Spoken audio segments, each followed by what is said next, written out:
All right, hello. We are here to play the Alien RPG. I'm Jason. I use he, him pronouns. This is session 3 of 4. We're playing a scenario called Ruin, Alien Ruin. Let's go around the table real quick, introduce ourselves, your player and your character, or yourself and your character with your pronouns, and maybe just a quick highlight of something you remember from last session stuck in your brain this week.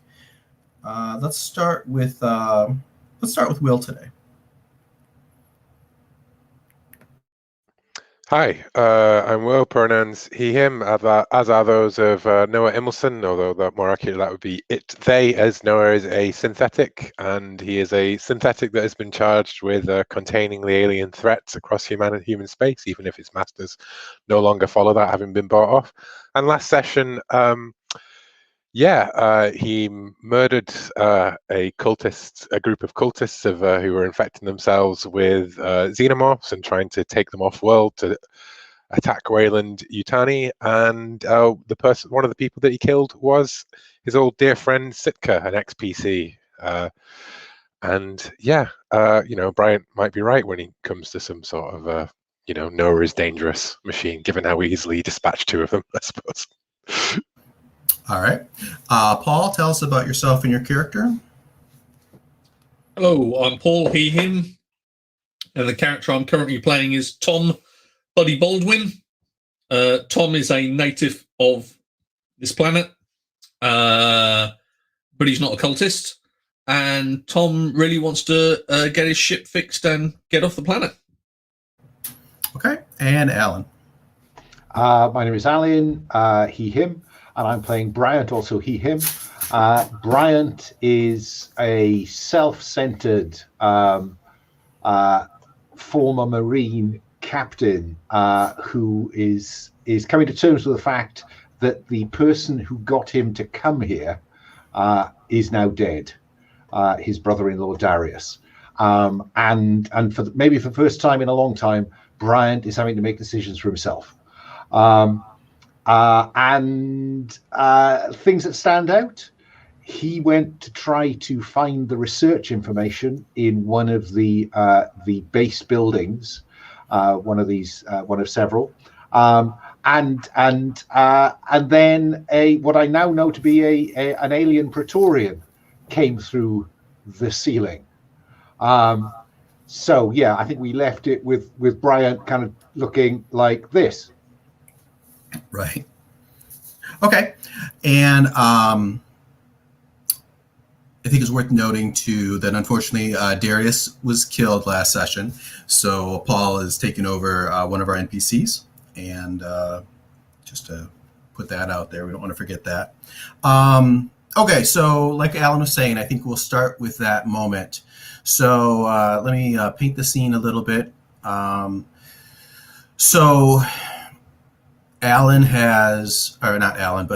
Bryant has moved through this. Let me get the map out, get everybody oriented here.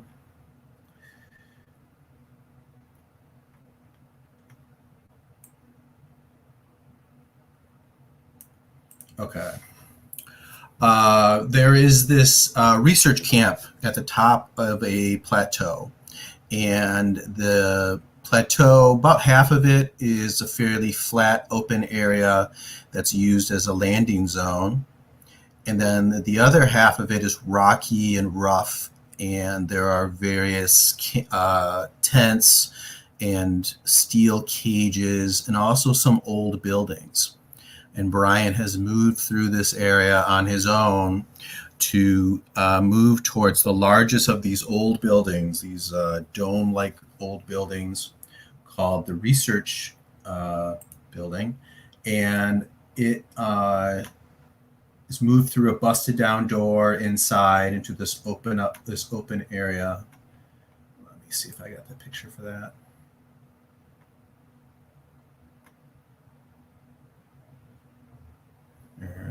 Here it is.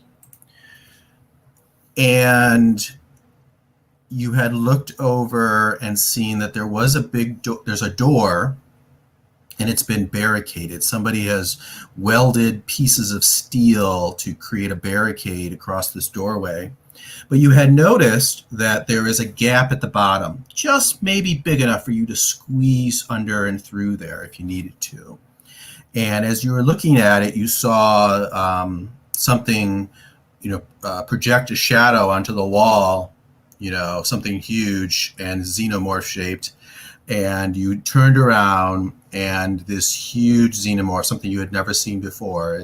It's a good 4 meters tall, where the usual xenomorphs are a modest 2.5 meters tall, and it's got the bipedal humanoidish looking shape of a xenomorph soldier, much bigger, but it has this long crest, and instead of the pipes that come out of the back, it has these spiky looking things.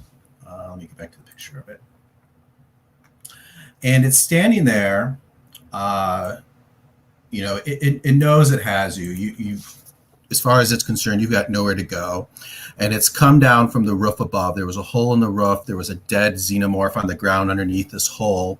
And it's come down from that. And it just sort of steps down because it's so tall, so huge. It doesn't really have to jump. And it sets itself down, that slow, strange movements. And it's probably about 5 meters from you, which is, just a few steps for this thing. What I wasn't certain about was, has it come down between me and the door I came in through? Or between me and the way at the other door the way in. That's welded? Right. The welded door is behind you. The xenomorph is in front of you. The door out, where you came in, the busted down door is beyond the xenomorph, but the welded door is behind you. Okay. Well, at the point you asked me, so what do you do? Would fast reflexes give me a head start towards the welded door? Absolutely. In fact, you can just, we're not going to enter initiative. You can just do it. There's nothing to stop you. I mean, it sees you make a run for it, and it starts to, those heavy thumps, thump, thump, thump, chasing after you. But make a mobility roll to slide through this little gap. Okay, straight mobility. Straight mobility, yep. Okay. I tell you what, before I do that, on the basis that, life's a bitch and then you die, can I invoke my signature item to drop my stress? What is your signature item again? It's my ICC license, the one in my name rather than the one I'm working under. Because I'm thinking I came here to get my fucking life back, and this is my life. Okay. Or do I not have time? Probably not. I mean, this is sort of a split second sort of situation. Usually you have to get it out and talk about it or look at it longingly or something. So yeah, we'll pass on that. But okay. Roll it up. Right. That is 2 successes and 2 face huggers. All right. So first of all, you roll your panic. But the good news is that you get you have nerves of steel, which gives you a -2 on this result, and then you are intoxicated by crystal, which takes another -2. So it's almost impossible for you to get something bad here. You would be. It's like you feel, as we described before with the crystal, your emotions are there, but it's like you're rising above it. It's like you're observing it from afar. So you can see your mind and body freaking out, but you're still able to act as though you're cool as a cucumber. And in fact, I roll a 4, so I get a big fat 0 on the panic table and simply do it. Right. So you get under and you scramble under, into a room, and moments after, there's a heavy bang against this wall. The whole wall shakes, this barricade shakes, but it seems to hold. And you crawl under and you see a woman who's right there on the other side of the door. And she helps to pull you through. And this woman looks like this.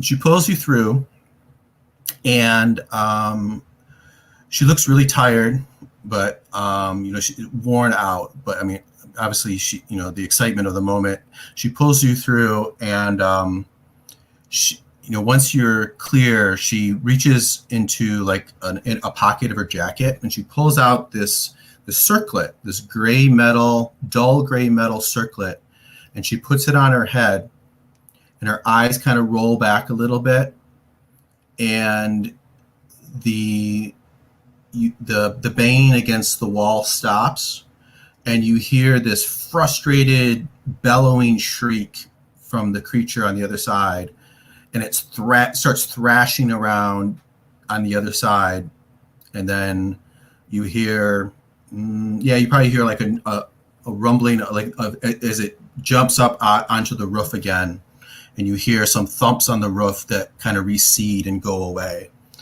And she looks at you and she says,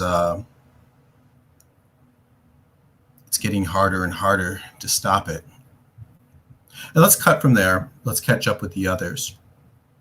So Paul, Baldy and Billy Ryder, your friend Billy Ryder, you were rifling through the half-destroyed drop ship, which is on the landing zone of this plateau, and you had found the MacGuffin, whatever initial stabilizer, who knows, whatever it is, some important part in this ship. And you were in the midst of detaching it so that you could, or it's probably just in a box, so you probably just grabbing it. And you and Ryder heard this sound of the roar and scream of a ship approaching the plateau. And you see sort of in the distance a transport ship coming along, moving in clearly to land. What do you think you guys would do? I think we'd try and get a set of binos to try and sort of see any markings on this ship. Okay. I don't remember. Do you guys have any binoculars or anything? I don't think you did. No, I haven't. I tell you what, I'll grab my flashlight and I'll signal to it so it knows to come in and land. Okay. And Noah, you are in the ship, and Will, I think you mentioned at the end of last time maybe there was a few things you wanted to do. I mean, when you were leaving the mesa.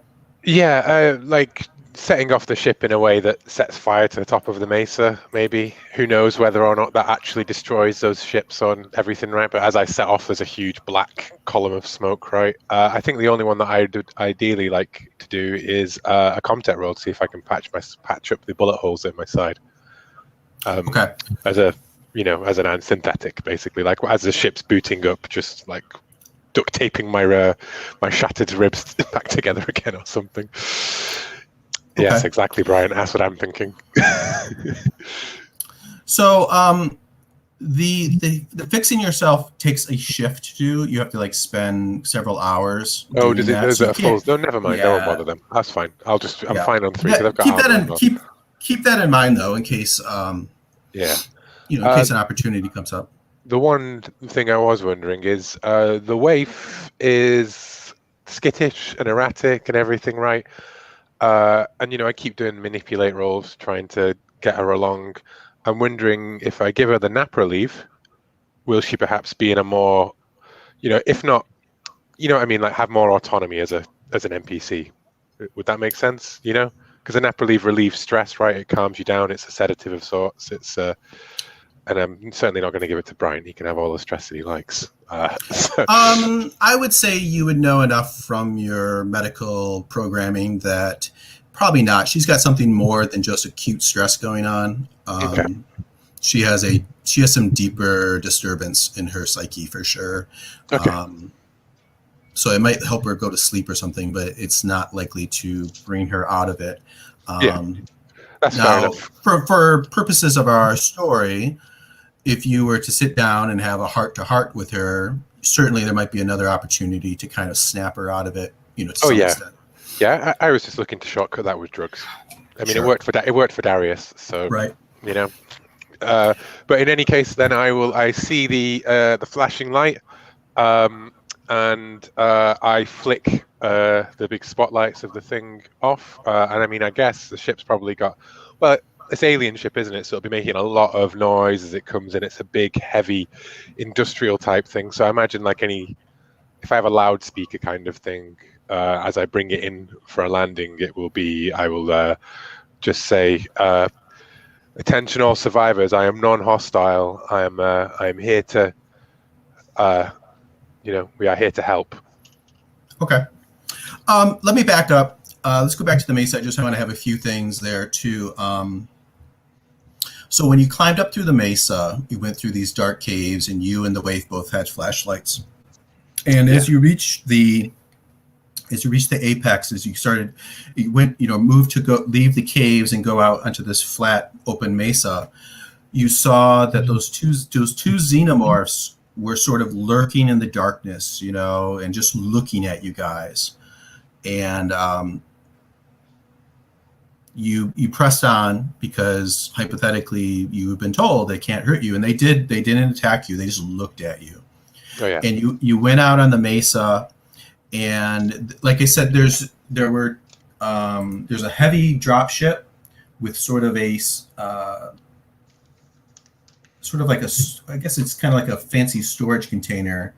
It allows ships like this to carry a container in space. Yes. And then there were two smaller transports. Mm-hmm. And when you got up there, the Waif almost immediately sort of like started to stumble and walk directly towards the heavy drop ship, sort of like a zombie walk, Well, I drag her on, which I imagine is not very hard for Noah with inhuman strength to drag her onto the ship that I already know is, that I already checked out previously, that I had the codes for.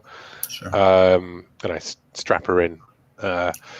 And I think the whole time I've got the motion sensor on to see if the drones are coming any closer. Right. So I was thinking, even, narratively, I'm happy to make the roll now to see if I lose power, right, for that thing. No, we'll just do this all narrative. Okay, cool. Well, so you don't pick up the drones, but there is something in that storage container, something moving in there. Well, I mean, the Waif pretty much told me what it is anyways. Yeah. Because she said she's in there, and sure. I think Noah's, out of all of them, is the one who's aware of the hypothetical queen species, right? Just if only from what we know from the hunt. But yeah, I mean, if I can't patch my, on the Mesa, like I say, it is a case of I'm not going anywhere near that shipping container. I am not going near any of the other ships. I am simply going to try and disable them with the thrust from the engines as I leave. But I'm happy to leave that up to GM narration rather than mechanical definition. Sure. When you enter the ship, the transport ship, the airlock opens and you guys go inside, and sort of to your left, you go to the cargo bay. And Sitka had said something to you like, "Don't go to this cargo bay." And to the right is to the bridge. Mm-hmm. Which way do you go? I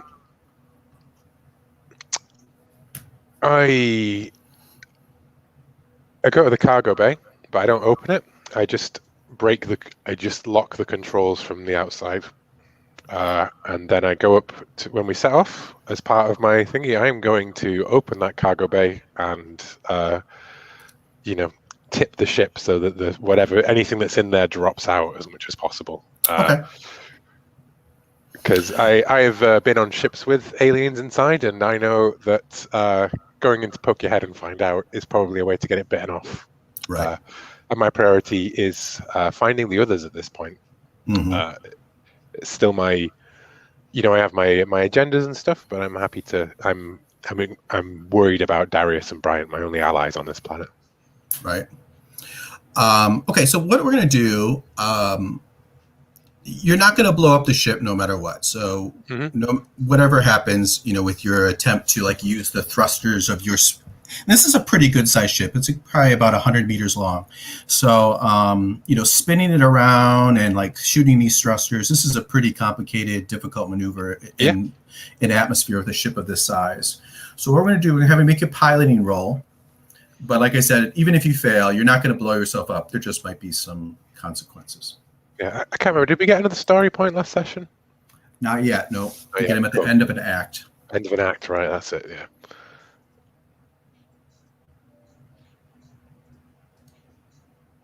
Oh, one success. One success. I roll badly, but I always seem to get one success every time. Right. Yeah. So go ahead and narrate for me. What does that look like when you destroy, damage these other two ships? Well, I think as I, lift it off, right, and it's slow, and then we're in the air, and the waif is like moaning in the seat next to me, and there are flashing red lights and a proximity alert as I hit the engage main thrust, and the cargo bay doors, like all of them open on the bottom of the vessel, and as I punch it, right, like there's this big backlash of a thing, and all red lights flashing off everywhere. The ship shakes, and a huge column of smoke goes up as things drop from the back of the ship, like containers and other stuff, and as the ship like rockets and perhaps takes some like damage from this, superficial perhaps. Noah's like, where's Bryant when you need him? I mean, he could finally put that goddamn license to use. Okay.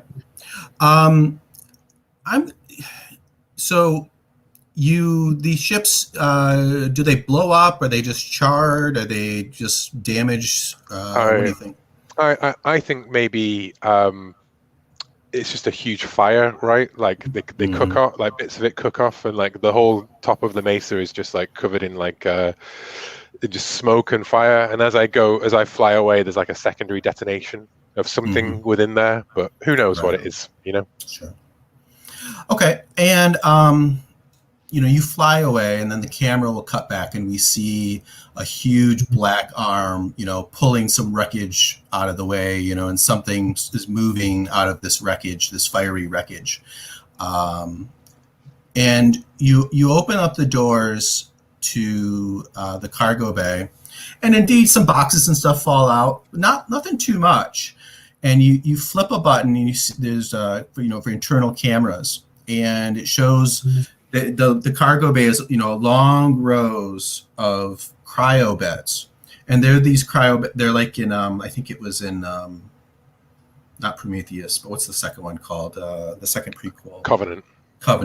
In Covenant, there's long lines, in that ship there's long lines of these cryo beds, and they're standing, so it's like that, they're standing cryo beds. And you can see with your camera, and the camera probably would pan across several of these beds, and we see each of them holds a young woman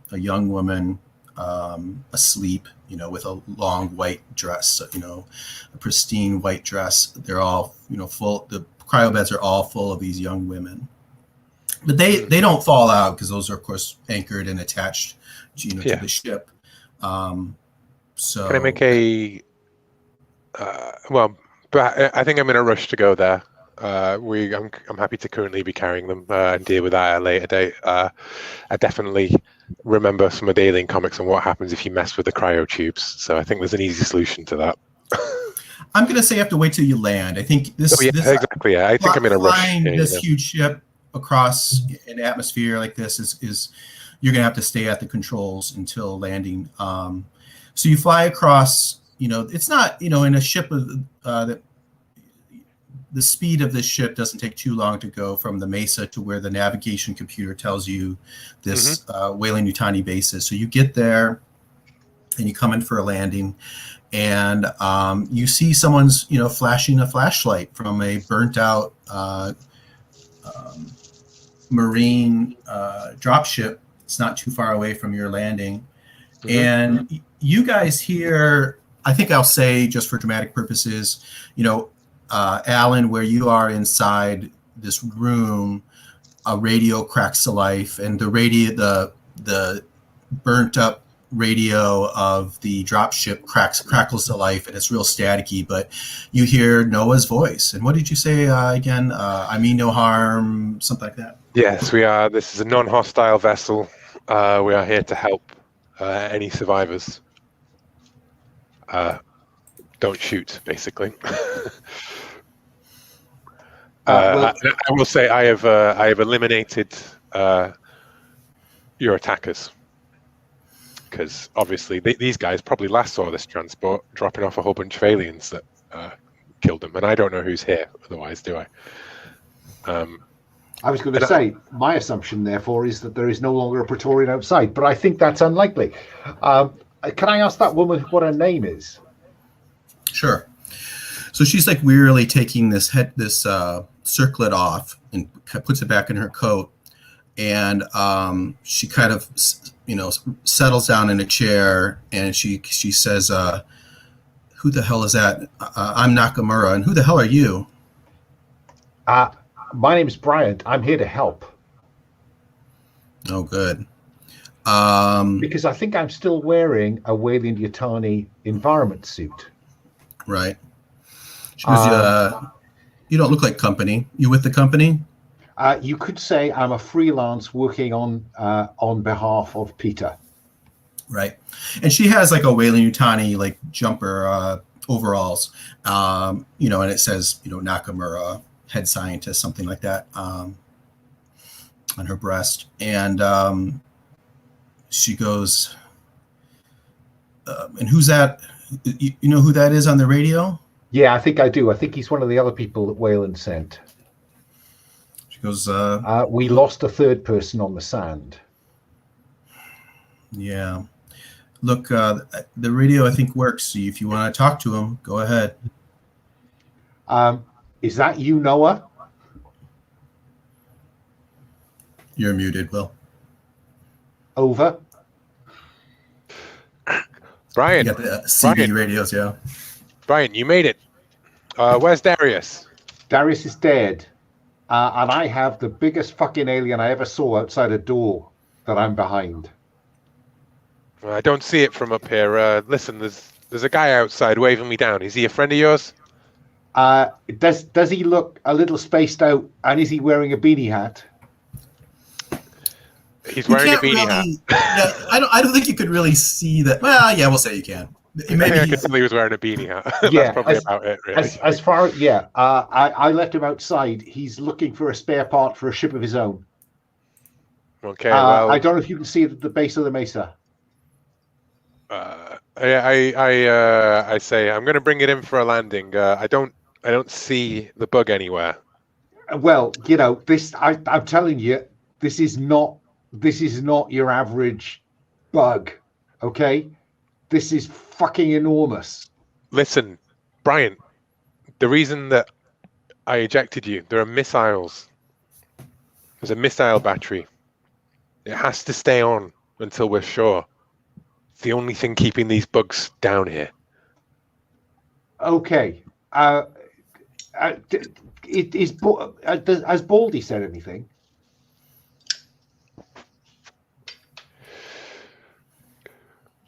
Well, you're hearing this as well, aren't you, Paul? On the yeah, Paul. We'll say I'm going to say the radio in yours is you're receiving, but you can't transmit from the half destroyed dropship. But well, I mean, short of this conversation, I'm happy. Away. I'm just going to bring the ship into land near Baldy, since he's calling me down to the landing zone. I did wonder whether or not I was going to have to crash the transport into a Praetorian, but since it's not standing on the roof of the lab at this point, I think that's a bad idea.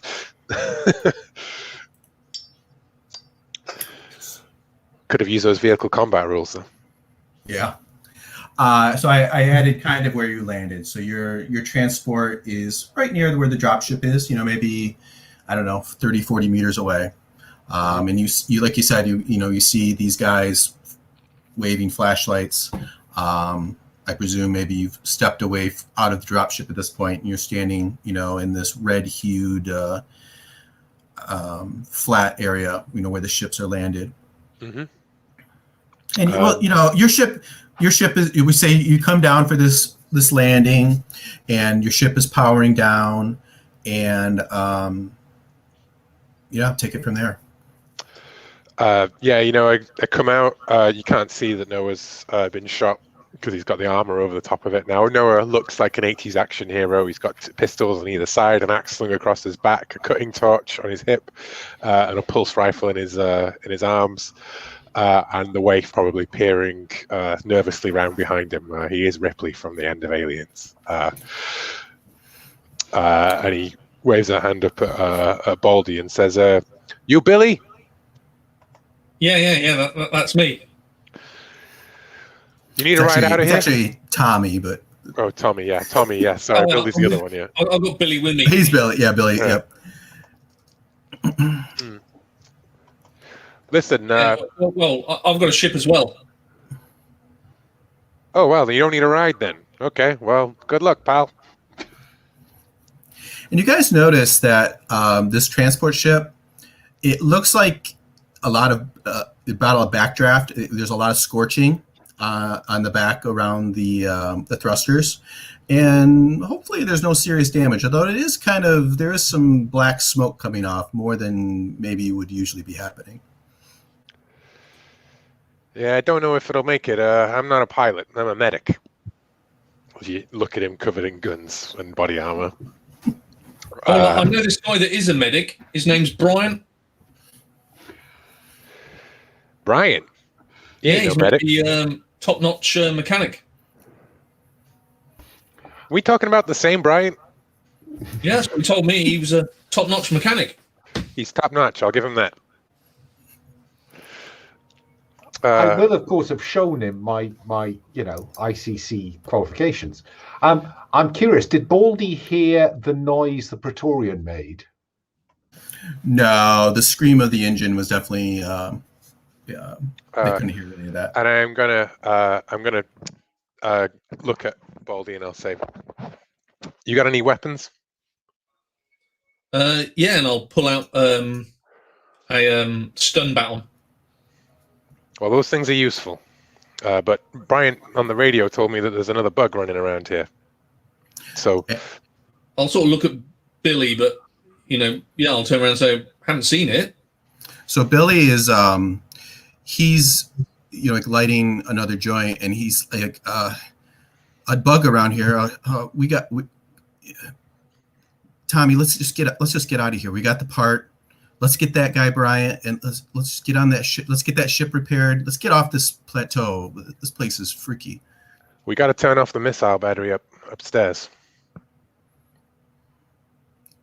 He goes, all right. Yeah, well, let's go and do that then. If that's what it's going to take for us to get off the planet. Yeah. Okay, well, listen, you know a guy called Nedry? So I do. Billy says, yeah, he was like a tech. He was like a hacker guy that the Wailing Tani had here with him. Yeah, well, you heard of those alien cults worship these things? They, that's on the planet. yeah, well, this is one of their ships, and it looks like Nedry was working with them. And he ain't with us no more, and neither are they.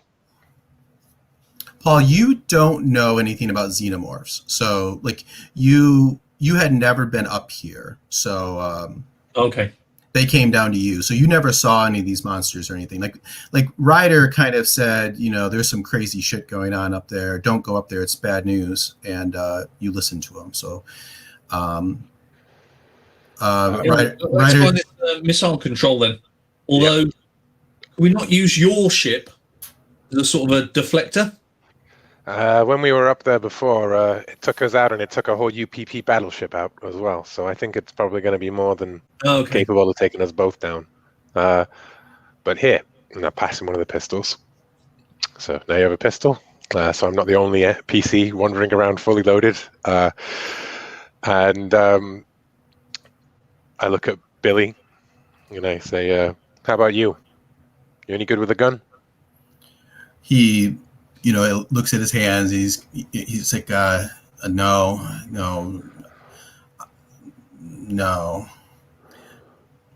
Well, all right then. Okay. The ship ain't going anywhere without me, just so you know. Yours is down below, you say? Yeah. Okay. Yeah. It's not up here. All In a right. safe place. All right then. Well, former Have I you, do marine hand signs. have you locked down your ship or something, Will? Yeah, I think as the code or something. Yeah, as I come down the hatch, I punch in the inner airlock code so that nobody else can go in. And I think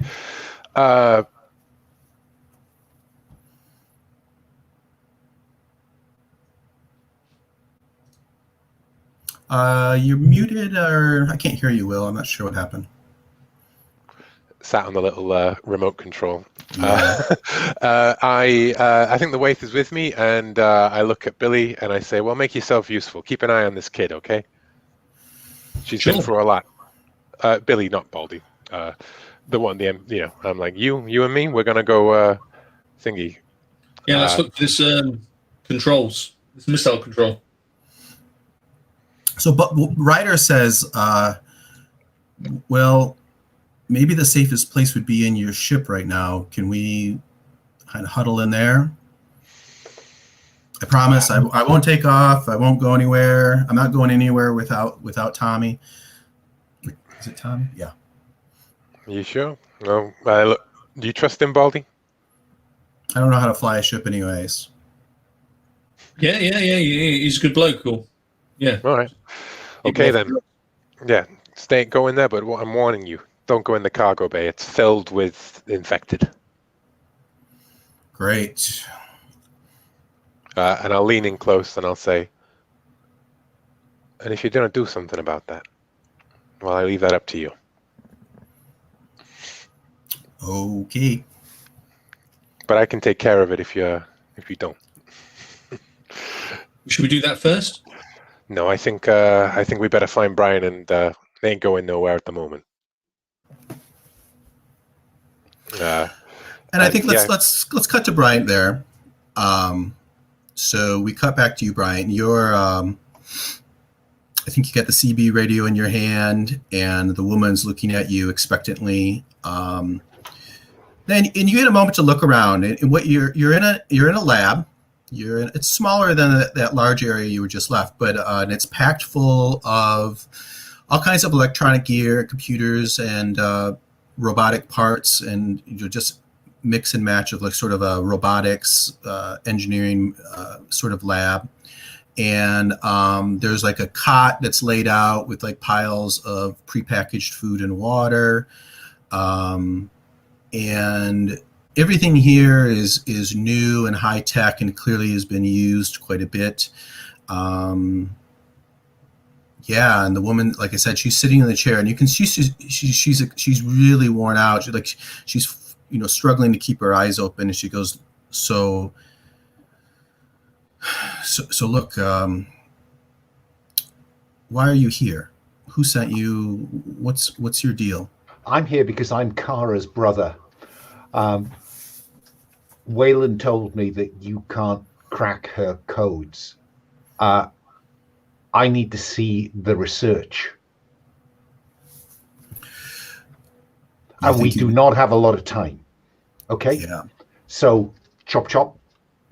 You think you can break these codes? Well, there is nobody else left alive who has a chance to. So I'm the only show in town. Now show me the fucking data. And the company sent you, Wayland? Yeah, I sat in a bar with the bastard. So she says, okay, look, come over here. And she goes to one of these, computers, and she punches in some buttons, and, this screen comes up, and it's got this, it's just like a screen full of numbers, a big gobbledygook looking mess. And she says, well, there it is. Nedry and we have had no luck whatsoever trying to break this cipher. And there's no way I'm going to be able to do that now. Download it onto this. Pick up a stick. Okay. And I just want to have all of that down. I think. I'm prepared to go for manipulate if necessary. Yeah, I think you're going to have to do that to get that. So go ahead and make a manipulation roll. I'm going to sue for +1 on the basis that she is knackered. I think what I'll do is I'll give her a -1. So just roll yours normal. In fact, but what you're asking for, let's see. There's a Praetorian out there, I say to her. Yeah. Hey, this could take me days. Go ahead. Roll normal. Roll a +1. Roll a +1.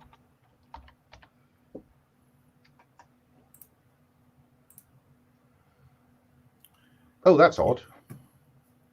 You don't put the plus in, do you? Yeah, you don't put the plus in. Just redo it, the whole thing. Ooh. What'd you get? I'm looking somewhere else. I've got a hit and a face hugger, so I roll to panic. Yeah, that's right. Not a twitch. She doesn't even know I'm lying to her. And she got 2 successes. So how this works is that each of your successes, she subtracts her successes from yours, and if you don't end up with a positive number of successes, then you fail. You can't push because you got a face hugger. The only way you can succeed to this, if you want to burn, I guess you'd have to burn 2 story points to do it. Let it go. I think you're muted if you're talking. But I don't have 2 to give. Okay. So she goes, look, I just met you. You know, I believe you're here to help, but I'm not going to give you all this data. Well, what do you want to do with it then? Should we leave it here and leave? She says, here, you sit here, and if you can do this, do it. Figure out this cipher.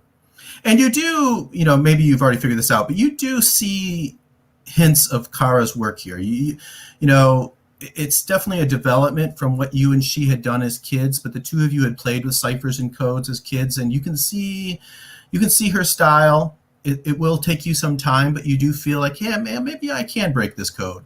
Okay, so what I will do is I will describe the cipher to her, missing an essential step. Okay. And like I said, I mean, you feel that you can do this, but it's going to take you some time. But I mean, you certainly can tell her, hey, yeah, I think I get the sense of I can do this. What's the nearest thing to a weapon in the room? Maybe like a stout stick, a piece of metal. Like she clearly has, you can see like some welding equipment. She clearly has welded this door together, and maybe there's a rough, a piece of what's it called, rebar, something, a piece of metal. If you want to grab that, it's something. No, I just want to know that I've got an option. Sure. She goes, look, who is it that just came in on that ship then? What? That's one Noah Immelson. He was the only other survivor now from our crash. We were hit by some missiles. We weren't warned by Wayland that this place was protected. My guess is that he came down in one of the other escape pods. Honestly, I don't know where he got the ship from, and frankly, if it flies, I don't fucking care. Something we can trust, though. And you shouldn't care either. He's working with us, though, right? Yeah, he's here for the same reason I am, and it's already cost, a good friend of mine. So I am in no mood to get killed here, okay? I've seen what these things can do. Have you ever seen one of these up close and personal, apart from what's out there? I've been studying them for years. Okay, well, then we're on the same page. We can't stay here, and I cannot finish this. I think I know how to do it, but I can't do it now. It's going to take me days. You need to tell your friend to get in here. That thing, it's a Praetorian, what we call them. They're some sort of, when a hive gets big enough, they grow these things, and they're smarter, they're nastier than even the usual. So if your friends want to live, get them in here. Can't you play the Princess Crown thing?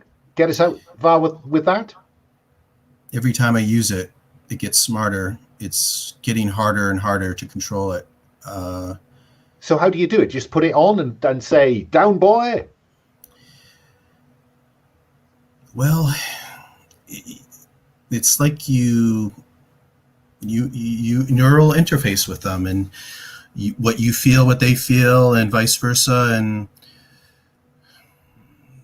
it's really horrible. But somehow I'm able to convince it. I convinced it to run off now, but next time I don't know if I'll be able to do it again. You're just making my argument for me, madam. I need to download this now. We get on the ship, we plug it in, and I spend a lot of comfortable time in orbit decoding all this shit. And she takes a little like this fob, and she says, "Look, get your friends in here and get to work. I'm not going to give you this data. This is years of work." Yeah, it's years of my sister's work, with respect. And it's data I was sent to get. Okay? You can explain to Mr. Wayland Yutani, whatever the fuck his name is, you can explain why I'm walking out of here without what I came to get. Okay? Fine. We're going to walk out of here together, okay? Well, I hope so. But I know I can run faster than you. And she's frustrated with you. She grabs the CB and she goes, "Look, Noah, right? And you have like your armor has it has like a comm headset, so you're picking this up on your armor."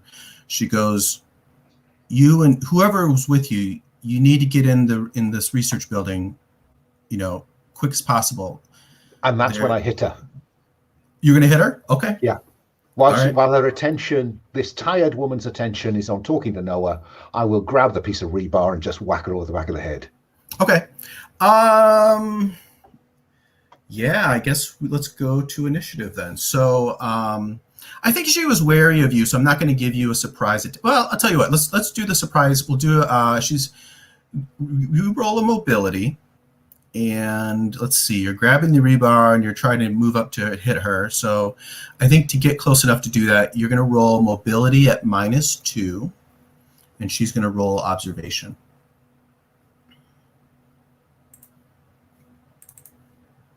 If we were doing initiative, I would get 2 initiatives. That's true. Because I have, what's it called? I've forgotten what it's called. Fast reflexes. Fast reflexes, I think, yeah. This is surprise, so this is actually before that. Okay. But yeah, we'll definitely take that into account. All right, observation-wise, she got 2 successes. She sees me coming. She sees you coming. So she sees you reaching for the bar, and she says something like, she says,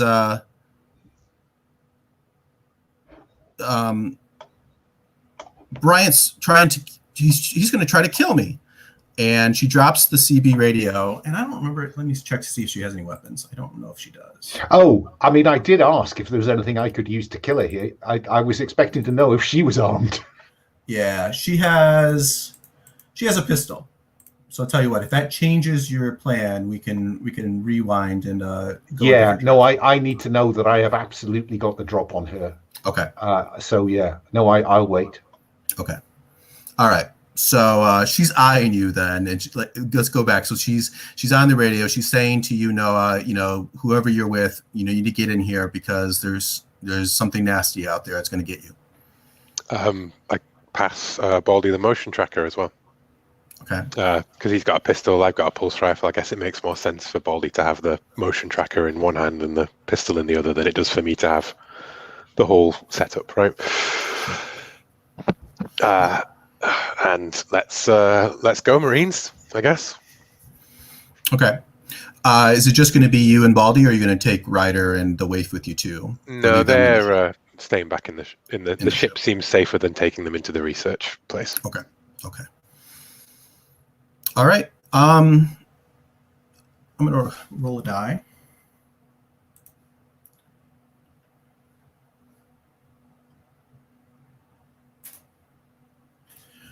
You guys make your way through across the base, and you're heading to this research building that she was talking about, or are you still trying to go to where the comm dish is, the missile battery thing?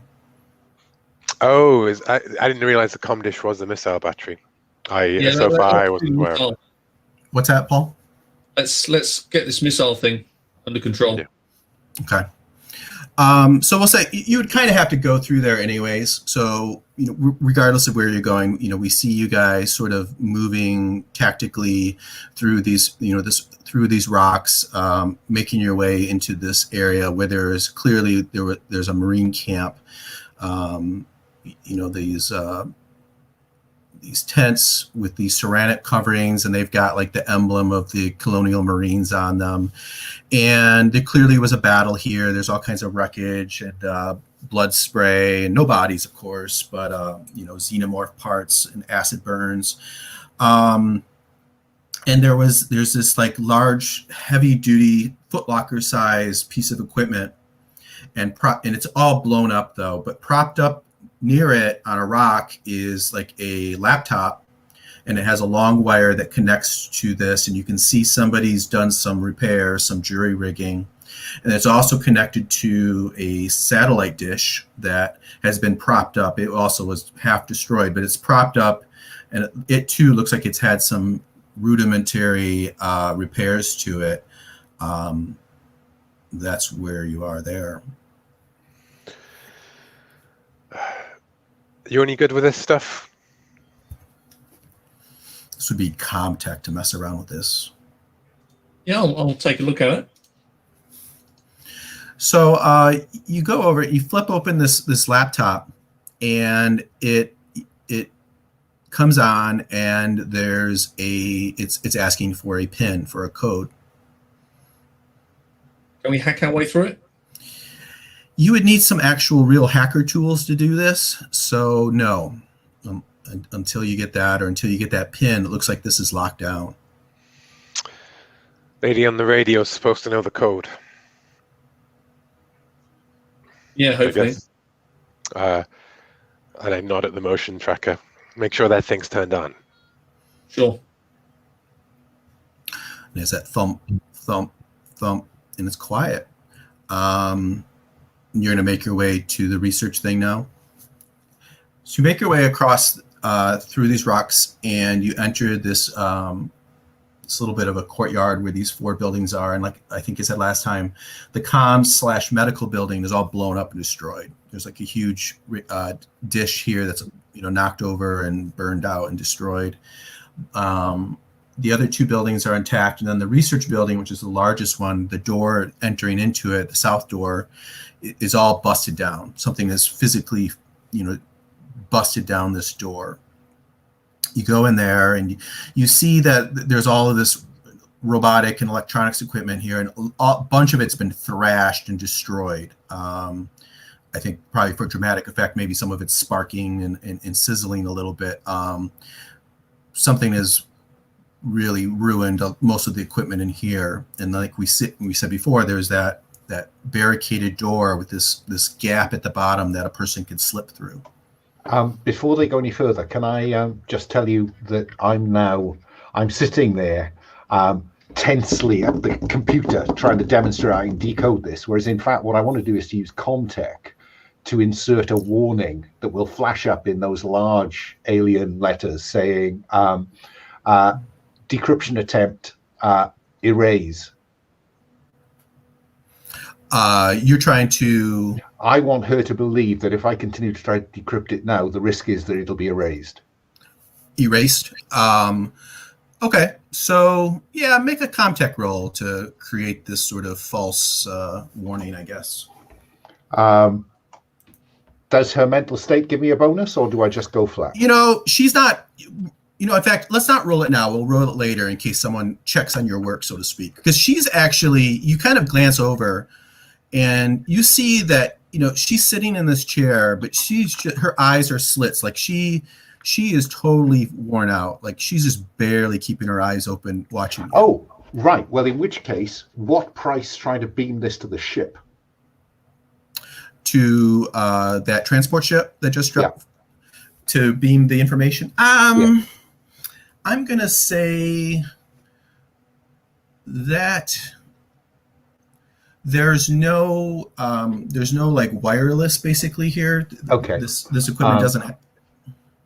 And is there a way I can get the hard drive out of this thing if the worst comes to the worst?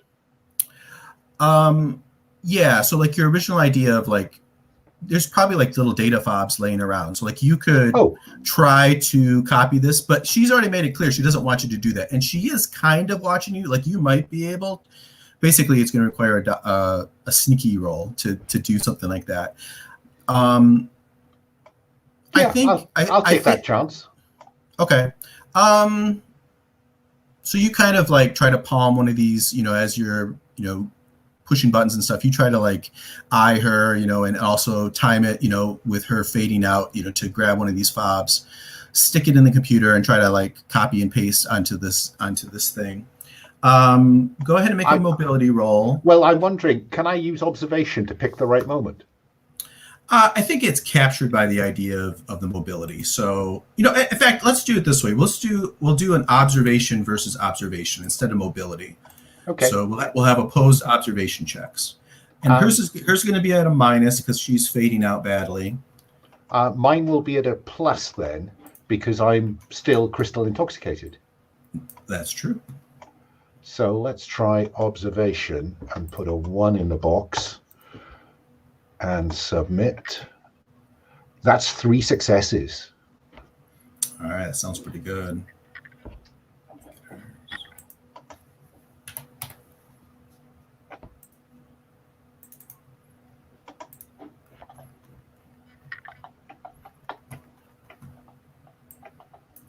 She got 2, so you got enough to succeed. So I think you feel like you've copied over this data. It's not cracked or anything. It's just the raw data. No, that's fine. So you do that, and you sort of pull out this fob, and I presume you put it like in your pocket or something. Yeah. Okay. So I think at that point, Noah and Billy, or not Billy, Tommy, Baldy. You guys, are you going to crawl under that hole and kind of stick your heads into this room? Yeah. Okay, so they kind of poke their heads in and they crawl in, and Dr. Nakamura sort of startles, and she goes, "These your friends?" Oh, and she goes, "Oh, Tommy, glad to see you are okay. And this is your friend Bryant." Yeah, Noah, nice to meet you. You're Nakamura, right? Yes, Dr. Nakamura, Kyoko Nakamura. Did you know the UPP was just shot down a UPP cruiser? No, glad to hear it though. The missile batteries, I repaired them after those crazy women in Nedry destroyed it, but I don't really. I mean, you just set it on; it's automated, so it pretty much will blow up anybody or anything that enters orbit. And what's your plan here, Doc? You looking to make it off-world like the rest of us, or? She says, "Well, I guess this Bryant knows how to. Maybe can crack the code, and we need to crack the code. And I just know that there's something more. There's something more in that data that we need something more." She reaches into her coat. She doesn't pull it out, but she's Bryant. You would know she's where that circlet is, and she goes, I can control some of them, some of the time, but I can't. I have nothing can control the queen. But I know there's something more. I can feel it. There's something that will allow us to control a queen, and then we can get off this planet and save humanity, right? Can I ask, could I decode this in the moment, or is this going to take time? It's going to take some time. So I think what I will say to Baldy and Noah is, she wants me to sit here for the next 3 days decoding this. I keep trying to explain that there is a fucking big alien out there, and I would like to get off the planet and do this in a nice, relaxed state. Maybe you can talk sense to her. She says, "Look, Bryant, decode it as fast as you can, but we can't leave this planet until we get what we need. And let me tell you, I'm not gonna deactivate those missile batteries until we get what we need here. then we can all leave together. So on this machine, right here. The codes. Yeah. Yeah, you see Bryant sitting at a screen, again with that big gobbledygook mess of numbers and digits and symbols and whatnot. I'm at the research. This isn't the code for the missiles. Just Yeah. Right. And Brian stood next to it, right? I go. I'm sitting at it. I'm sitting at it. giving every Hey. appearance of working hard at it. I come over to Brian and I go, hey Brian, let me have a look. You can give it a go, but Yeah. I don't think you understand how Kara works. And I like Brian stands up and I push him back and I turn the pulse rifle and I shoot the shit out of the Out of machine. the computer. Yeah. Okay. And I say, no argument, nothing left to find, right? Let's go. All right. Let's take a break. And you guys want 5 or 10? What do you need? 5? All right. Let's be back in 5 minutes.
Alan raises a point.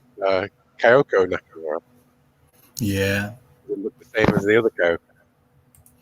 No, it's the same actress, but she's not all made up like Kyoko was. Good. It means that it's 50% less likely to be another synth. Exactly. Right. That's what I'm wondering. Also, looking knackered that would be a Right. long-running synth routine, right? Like, Yeah, like all those synth routines you were running to look stressed out. Yeah, just like those. yes, but it's those had a purpose. She's been on this rock filled with aliens for ages. She has nothing to gain from looking exhausted to you, other than inviting you to beat around the head with a lead pipe.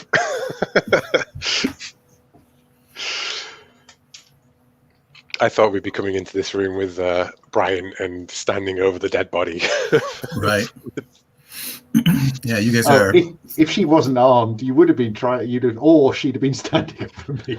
I knew the second that they said she has a pistol, Brian would be like, nope.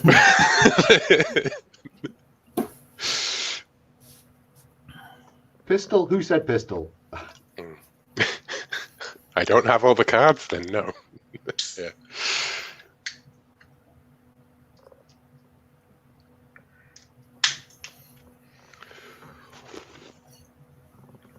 All right, so there's a loud burst of pulse rifle fire.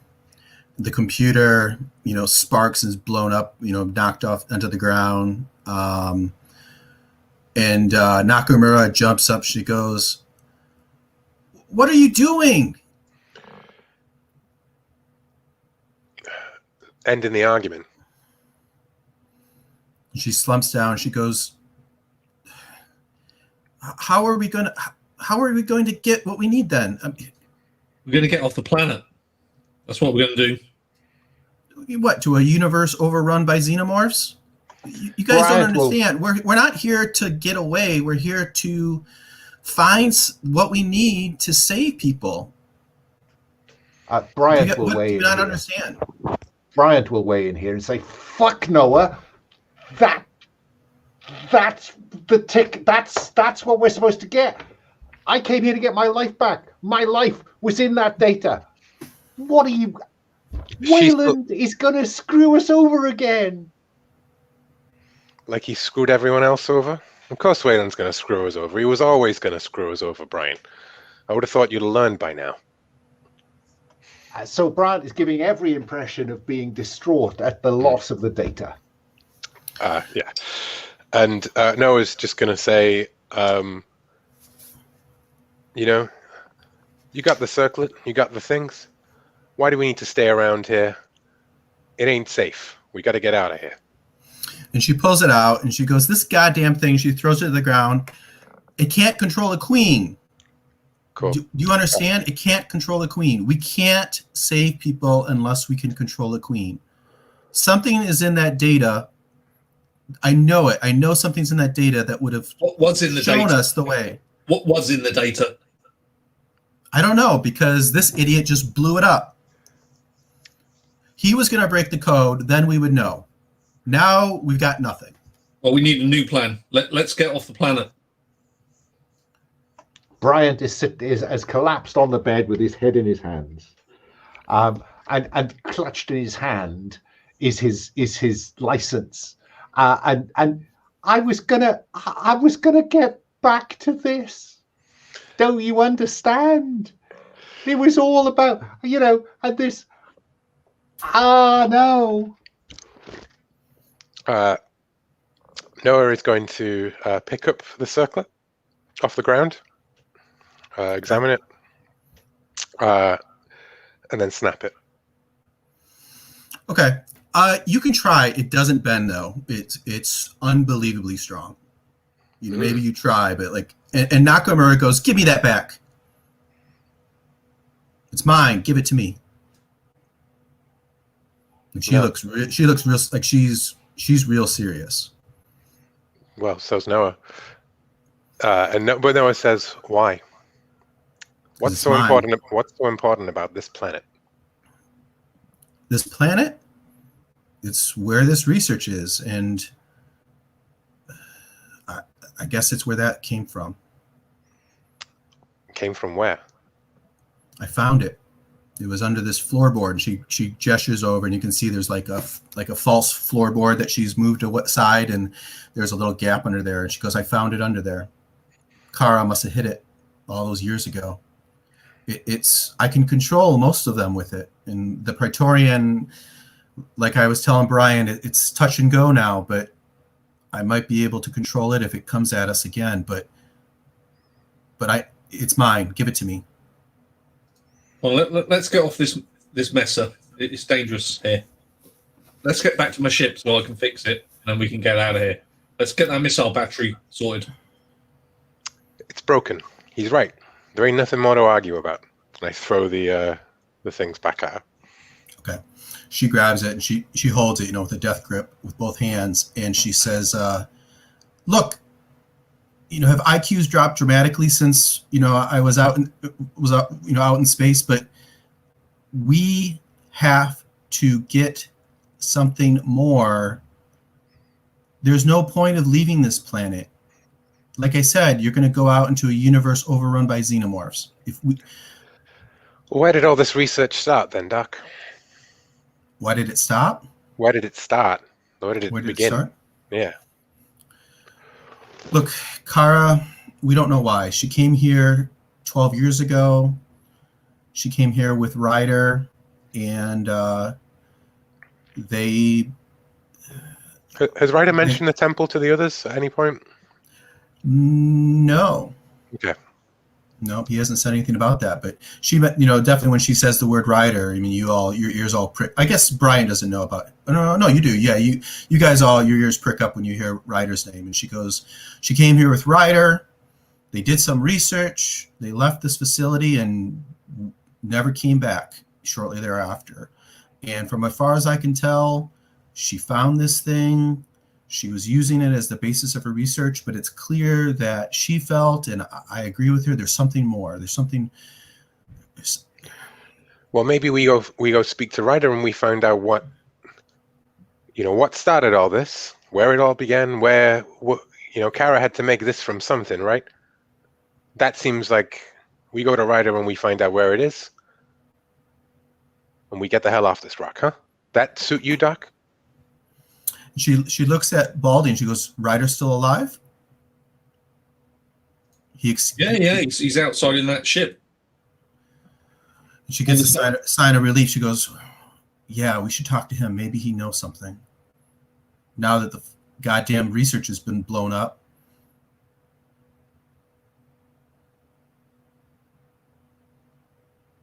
Well, I've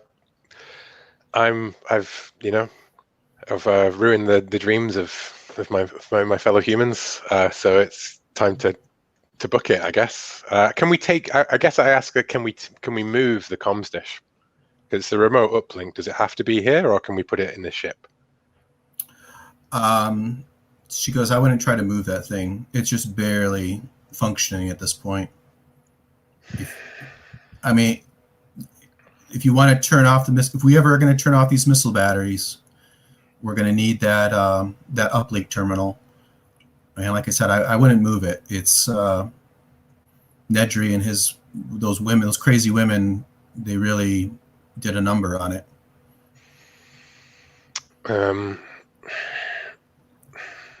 I guess then. Well, let's leave here, go to the ship, and sort it out. Right? Everything could go horribly wrong in between. What we don't want to do is leave here, then have to come back here to sort out the comms. Yeah, I think that's a very good point. Yeah. Let's sort the comms out now, and then we can progress onwards. Yeah. And she says, "Look, I don't trust any of you, especially." And she looks at Brian, who's caused her nothing but trouble. She looks at Will. She looks at the computer all blown up and destroyed, and looks at you, Will. And she saw you try to destroy the circlet too. So, look, I don't know, Baldy, if you're involved with these two, but I'm sorry, I don't trust any of you. We're not turning off those missile batteries until we get what we need. So don't even worry about that. Well, you drive a hard bargain, Doc. So why don't you look? I really need to rest, and Oh no, you're coming I'm gonna with get out that. there. Where's the missile battery located? It's out in space, so there's these orbital batteries that these automated batteries out in space. But we've got a Yeah. huge advantage here that there's a massive thing called a planet. So as we always keep the batteries between us and the planet, they'll never be able to hit us because they will never see us. So we don't need her. My imagining of these missile batteries from the opening thing was that they are like an interdiction around the planet, you know, Right. rather than kind of like hope that they get the one side sort of thing. Because they came out of nowhere, they took out a full enemy warship kind of thing, and I feel It's like not those, deployment just for here. Not if this, you know, we slip into the motives of Peter Wayland and whether he can afford a dozen, you know, geosynchronous batteries. I think that's fine. Peter Whalen is willing to kill half of humanity to control these things. I don't think anything less than that's going to be a problem. Right. So I think let's say this happens. So I think Nakamura will kind of sit down with you, Baldy, and she'll say, you know, and kind of like give you other two an opportunity to interact if you want. But she'll sit down with you and she'll say, look, the Marines set up these batteries when we got here, so nothing could come and go. And these are top of the line. We're not getting off this planet when they're still active. So Okay. if Noah and Brian, if you This guys, is a good time to go ahead. deactivate them. Can I try and manipulate her? If you're going to try to manipulate her to like turn off the batteries, Yeah. no. What she's too hardened by recent events to agree to that, I'm afraid. So I think I'm gonna. But if there's something along that in that direction that you want to aim for, yeah, you could try to manipulate her. No, I just want the batteries off. That'll allow Yeah, me to get right. out here. Okay. I think she'll say. I'll tell you. I think she's. That's fine. Let's do this though. Let's see if you can, say a little something as to why she should still trust you. I think Will and Brian are beyond the pale in terms of trust, but I think there's a chance that maybe she'll trust you, and then maybe down the road, then she'd be willing to share that with you, if you want to give that a shot. Yeah, sure. Yeah. Yeah. Okay. So tell me a little bit of what you say that might convince her to trust you. Yeah, I'll tell her that, I've got a ship that can get us out of here, and this place just isn't safe. Space is a pretty big place. Clearly, these creatures can't get everywhere. They've actually got no method of transport. There's lots of places we could go. Okay. Yeah, go ahead and make a manipulation roll. I think that's pretty straightforward. I think just a standard straight up roll will work here. No wins.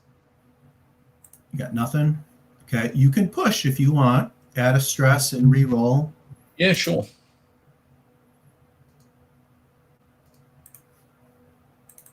One success. All right, let's see what she gets.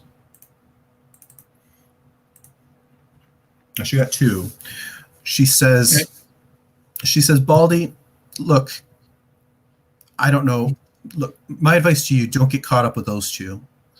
And look, I know this is a lot all at once, but there are worlds out there that supply the majority of the food for the majority of humanity. There are monsters overrunning these worlds.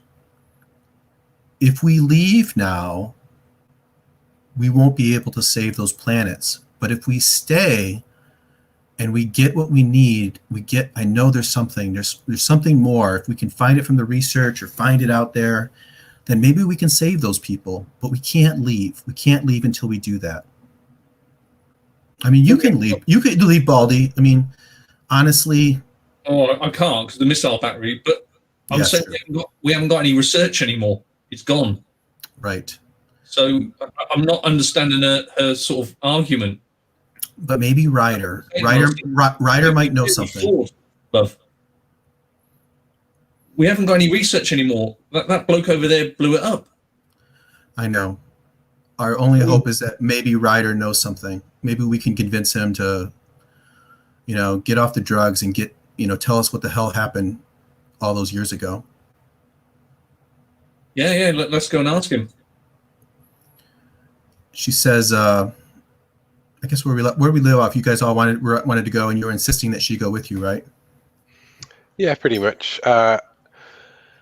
If she outright refuses, but my feeling is that if she wants this research, she needs to come with us. And do you really trust me? With a smile, like knowing that I've got her over a barrel with that one. But while these two, I think I'll just go to Brian, and I'd like to use my calming presence, reduce the stress level of a character within short range by 1. Okay. And just say, I'm real sorry about Darius, Brian. Yeah, we're all sorry about Darius. But we're just screwed again.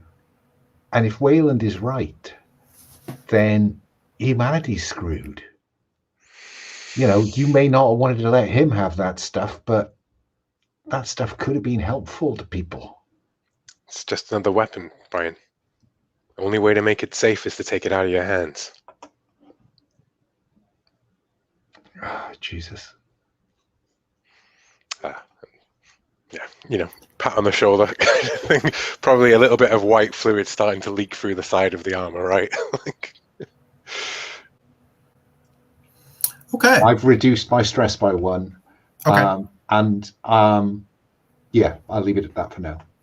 I think how that works is that when you have a turn to rest, usually you lose 1 stress, but then because Noah has that talent, you're able to heal or remove an additional point of stress. So actually, you can remove 2 points of stress.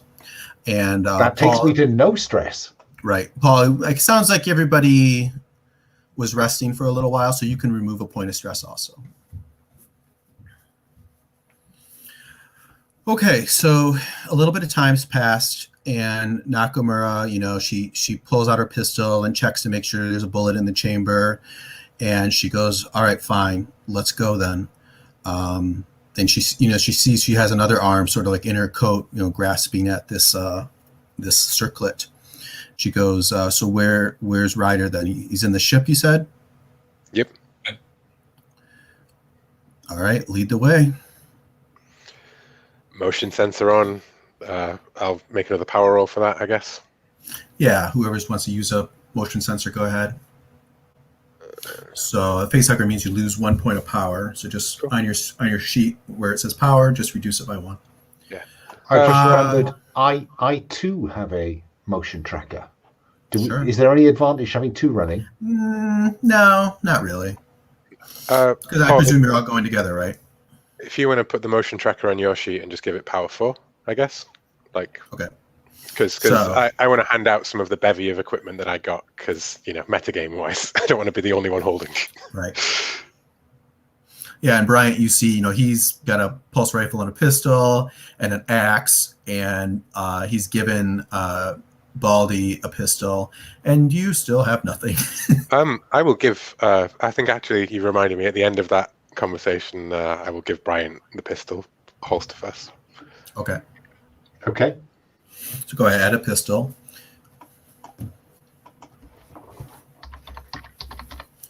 So who's going to lead the way? Going from here to the ship. The guy with the biggest gun. Noah? Yeah. Okay. And who's going to bring up the rear? I'll bring up the rear. Okay. And are you guys going to try to move quickly, or are you going to try to move quietly? Quickly, I think. Right, guys? Yeah, I think I can outrun her. Use the motion tracker to try to give you warning in case something happens. All right. So basically, it would be Noah, then her, then myself, then Brian.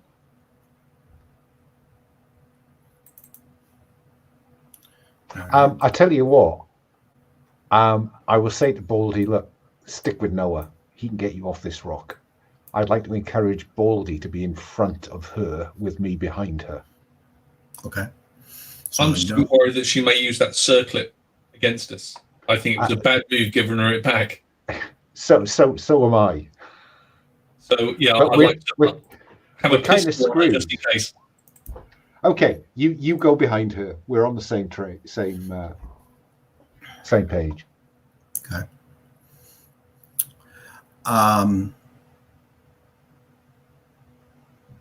Okay, so you guys go out and crawl under the door and leave this building, and you move quickly across the field towards your ship. And there you get a signal. You get about halfway there. Let me get our map out.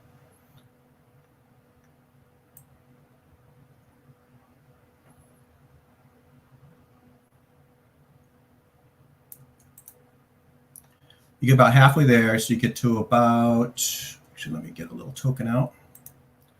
Let's see, we'll use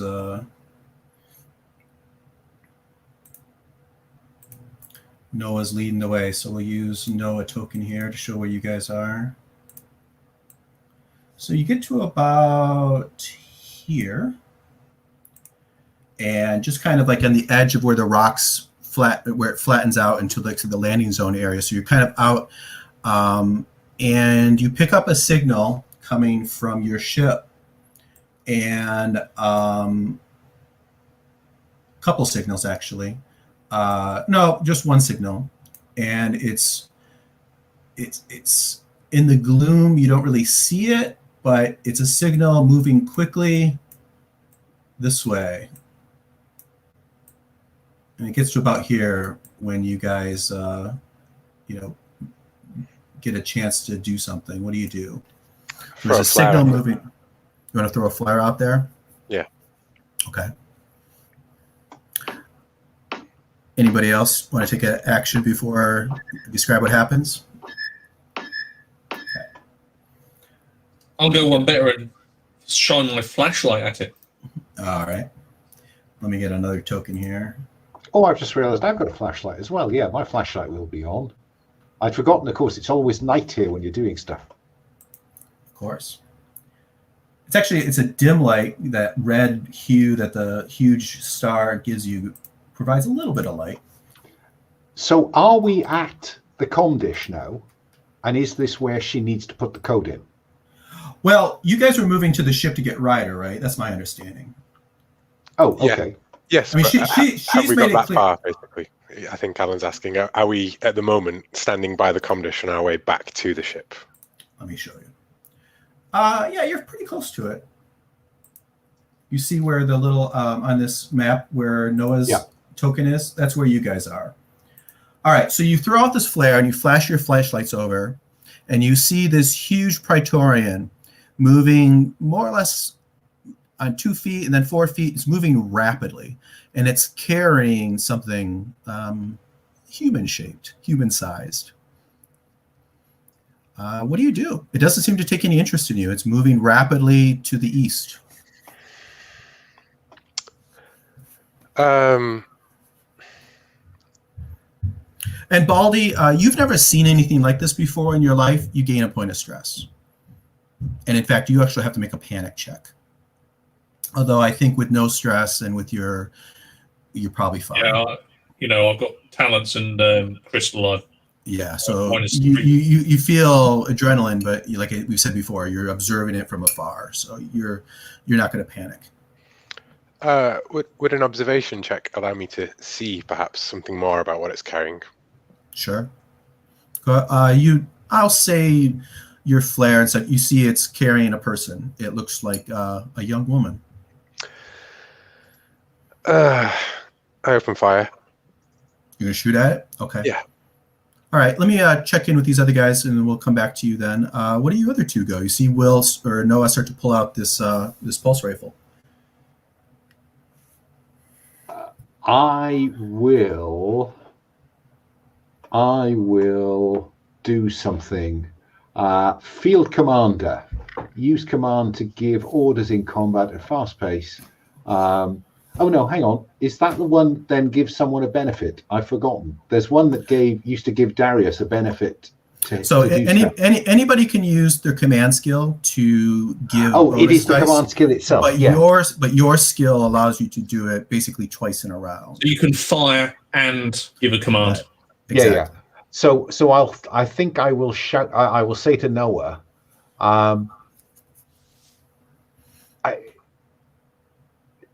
fire to drive it away, so we've got a chance to get to the ship. It's too big to take down. Okay, that sounds good. So, and let me check with Paul, and then we'll come back and make that roll. Paul, what do you think Baldy's doing in this moment? I think he'll train his pistol on it, waiting for Noah to fire first. Okay. It's probably out of range for a pistol, I'll tell you that much as of right now, but things can change quickly. Okay, so let's go back and I think then Alan, let's make your command roll. It's a command roll with no modifier. That is 2 successes. All right, so you can push if you want. No, I'm quite content where I am at the moment. All right, so Will, you're going to get 2 extra die as long as you try to do what he's commanding you to do. I think it's a matter of how you use your stunts. I think you'll make just a ranged combat attack with 2 extra dice, and then your stunts, you'll have to choose one that, if you want to use Brian's help, you're going to have to choose a stunt that drives it away. And we'll kind of put that in mechanical terms when it happens. Yeah. And I'm going to use rapid fire. I can fire a pistol or rifle as a fast action instead of a slow action at the cost of a -2 modification. Okay. So I'll be firing twice. So we're not really in it. Yeah. Okay. We'll do 2 shots then. So you'll get the plus on just one of them, though. The plus from Bryant. So how much is that plus again? That's a 2+, right? Like, so that'll be a modifier of 0 on the first shot, and then. Right. But let me throw in a couple other things. So when you attack, make sure to push the attack button under pulse rifle on your sheet. Not just because it'll add the modifier from the pulse rifle. There's other modifiers. You threw out the flare and you got the flashlight, so it's well lit. So there's no modifier for that. It is at what we call long range, so that's -2 dice for that. Okay. So you got -2 for range, -2 for quick fire, +2 dice from Bryant. So you're at -2. Now you have a choice with a pulse rifle to do full auto, which is just letting loose. And that gives you an extra 2 dice. Usually you gain a stress, but because you're an android, shooting full auto doesn't affect you. So yeah, I did look that up, and I wasn't sure how you were going to, feel about whether androids can even do full auto. I think what I'm going to do in this game, because androids don't gain stress, they can never run out of ammo, because you run out of ammo when you get a face hugger. So I think what I'll do is I'll just kind of keep a running kind of feel of about how much you've used that gun. So by using full auto, you're not, there's going to be no immediate negative, but down the road, it might speed up that moment when I say, oh, you're out of ammo. Okay. So that is a 0. 0. And then you're doing a second shot, it sounded like, where you're going to go ahead and do that now. This one's going to be at -2 because you don't have Brian's help on this one. I rolled pistol by mistake. Sorry. So, okay. Just re-roll the whole thing because it does make a difference. Okay, so you got 2 hits the first shot, and then go ahead and do the second shot at -2. All right, so total of 4. 2 hits and then 2 more hits. So if we go to mechanics, look mechanics folder, and you look at skills and stunts, go to range combat. And the stunts for range combat, you can inflict more damage. You can try to pin it. You can try to have it drop something. or you can have it fall down or be pushed back. The target drops a weapon or other handheld object. I choose which. Right. I choose the waif, I guess. Sure. And then I've got one more, I guess, on the whole thing, which is, I guess, pin down is the one that makes most sense for hold it back, right? Right. Yeah, so those are my 2 stunts. Okay. All right. So I think how we'll play this out then. So you fire your pulse rifle, you hit it. You're going to do the basic damage, and then you knock, the waif out of its arms. So the first shot, you're doing 2 damage. It's armored piercing. Let me roll its armor. Oh, actually, half its armor because it's armor piercing. Whew. I can't believe that they got through. 6 points of armor. That's 12 in total. That's ridiculous. Yeah. So your first shot does 2 damage to it. We'll come back to that. Your second shot, let me do the same roll.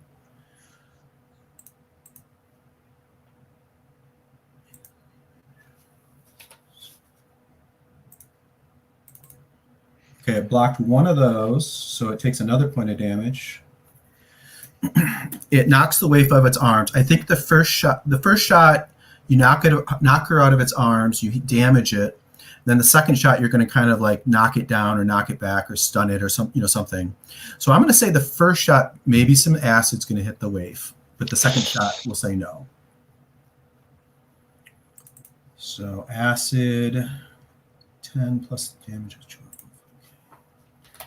12 dice. Just 1.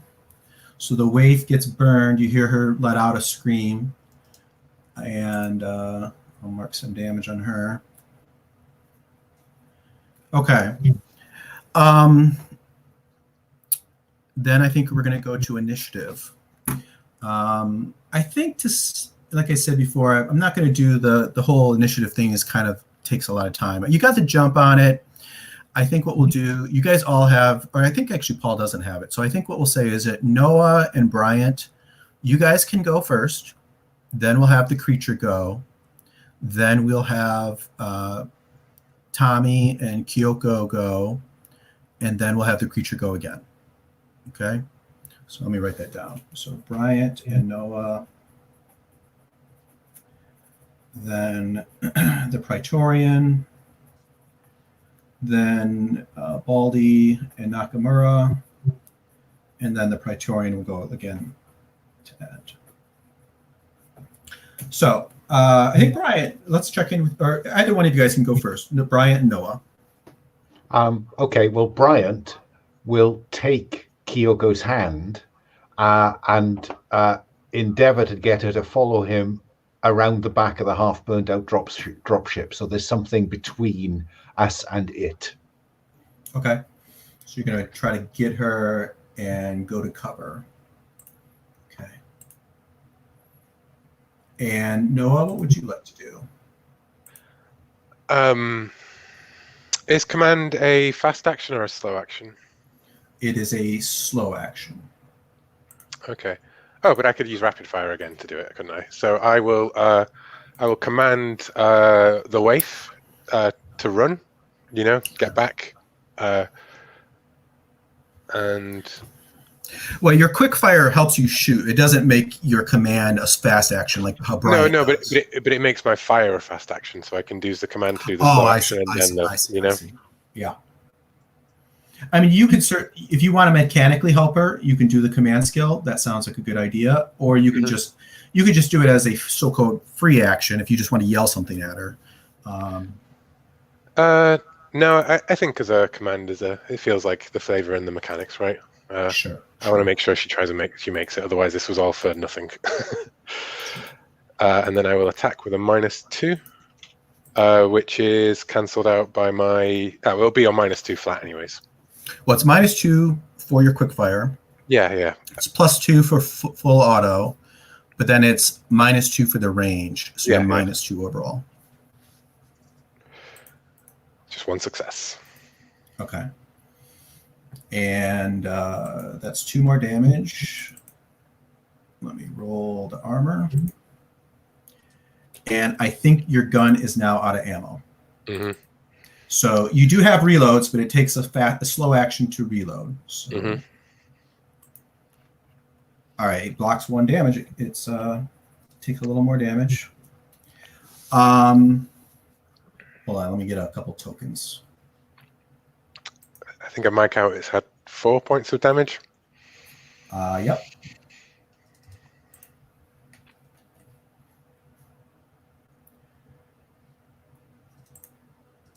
One moment, let's just get these tokens on the table.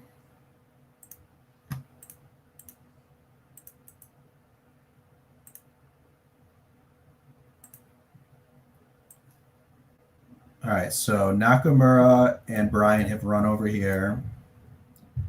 And Noah and Baldy. Let me get Baldy.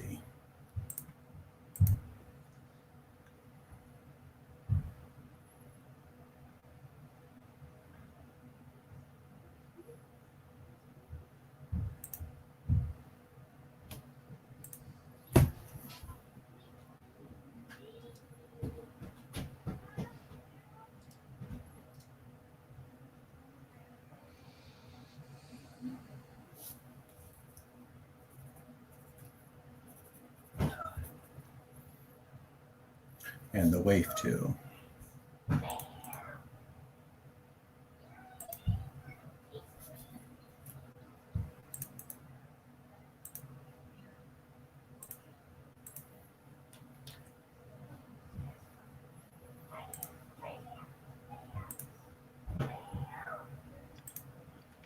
miss when you guys both had pulse rifles and I had a shotgun, and we had a synthetic with a stun baton who was unstoppable. This feels very much not in our favor.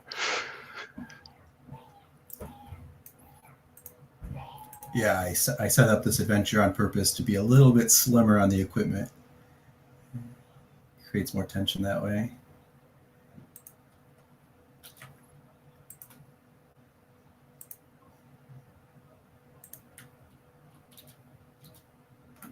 Okay, I think we got everybody on the table. All right. So you've taken your shots. You've done really well. You knocked the waif out of its arms, and it spins. It comes up to its full 4 meters height. It roars and comes charging at you. So I said it's long range, so it's going to take all of its action just to get up to you. And it's not even an engaged range. It's still what we call short range. So it's still a few meters at you, but it's coming at you full bore. It probably weighs half a ton. It's, like we said, it's 10 feet tall, 4 meters tall. And it looks bad for Noah if this thing gets to you.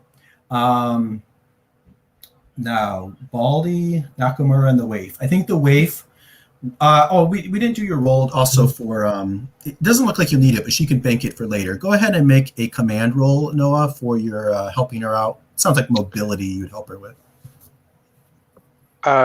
I did roll command. I rolled a... Oh, did you?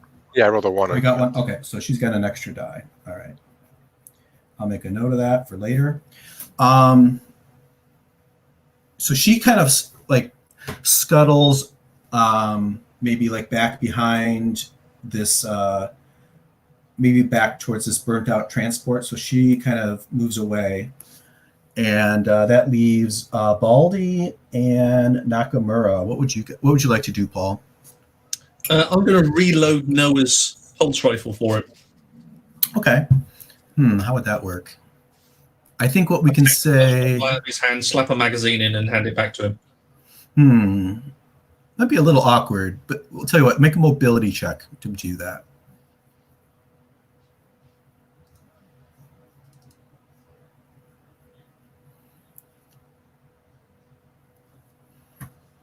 You can't see the map, Alan? Am I in the wrong spot? No, I've just got all the pictures. I'm in the wrong spot. Sorry. Here we go. 2 successes. Okay, great.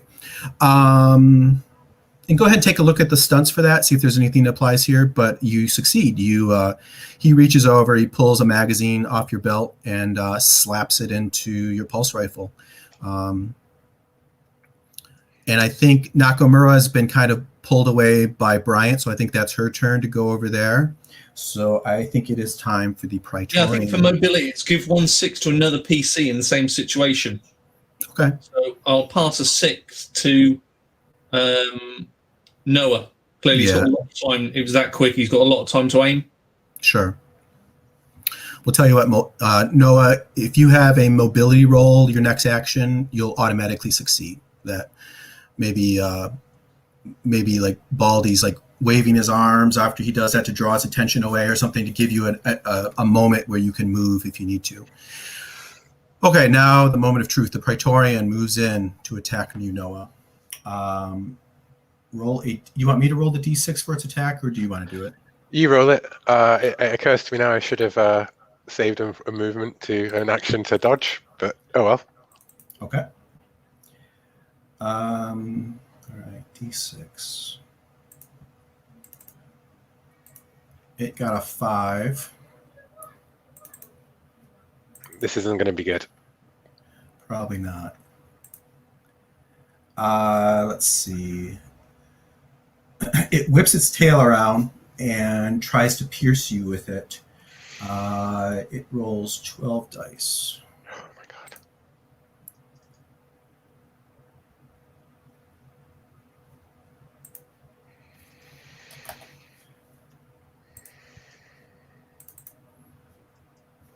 What did I get? Just 1. All right.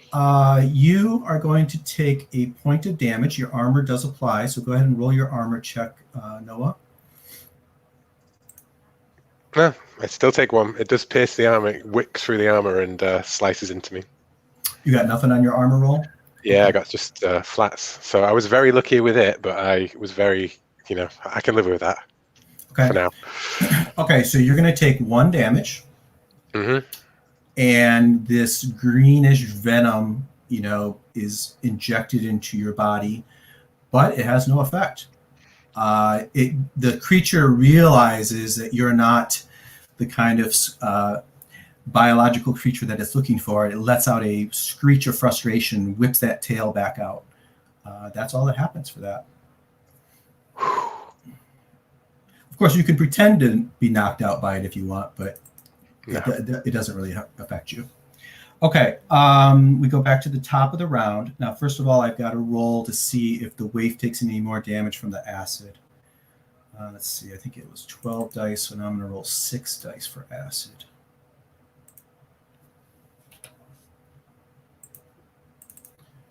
And I got a 1 hit, so she takes another damage. Let's see her health.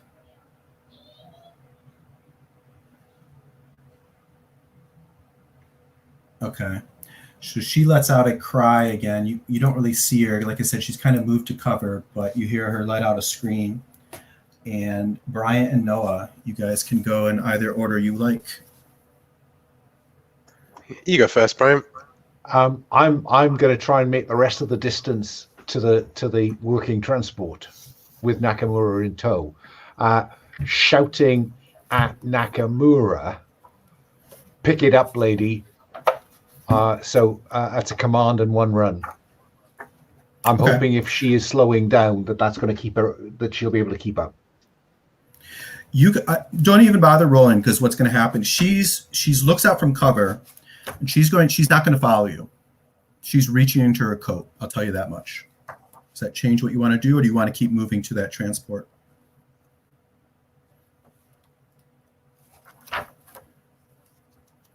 You're muted. We still need her to stop the missiles working, don't we? So I can't shoot her now. She's going to try and control it, isn't she? But I don't want to let her out of my sight, so I will stay with her. And yeah, no, I'd like to reserve my move then, please. Okay. You can go after Noah. You can't really delay your move, though, other than that. Oh, Well, I guess I thought I could choose where I came up in the order. Yeah. I was quick. If you want to, maybe if you want to flip with where Baldy is, you want to go later in the round. If Paul wants to switch with you. I do. Paul, you want to switch with him? All right. So that leaves us with Baldy and Noah. What would you guys like to do? Be my guest, Baldy. I think we're outmatched here, but Noah isn't going to stop fighting until you guys are free. Clear. Sorry. I'm just thinking. Am I too far away to shout a command to Baldy? No, I think you can. You're about 50, 60 meters away, but I think you can yell across this windswept plateau. There's no engines or anything going. But do I have to use all my actions in the same place? Okay. Then I will shout to Baldy, run for it, you stupid bastard, rather than switching initiative order. Okay. All right, so that'll be one fast action. What do you want to do with your other fast action? You can do it as a slow action, actually. Is there anything else I want to do that would be useful at this point? I don't want to draw its bloody attention. What else can I do with a slow action? You can move away if you want. No, I don't want to get away from her. Okay. Hang on. I want to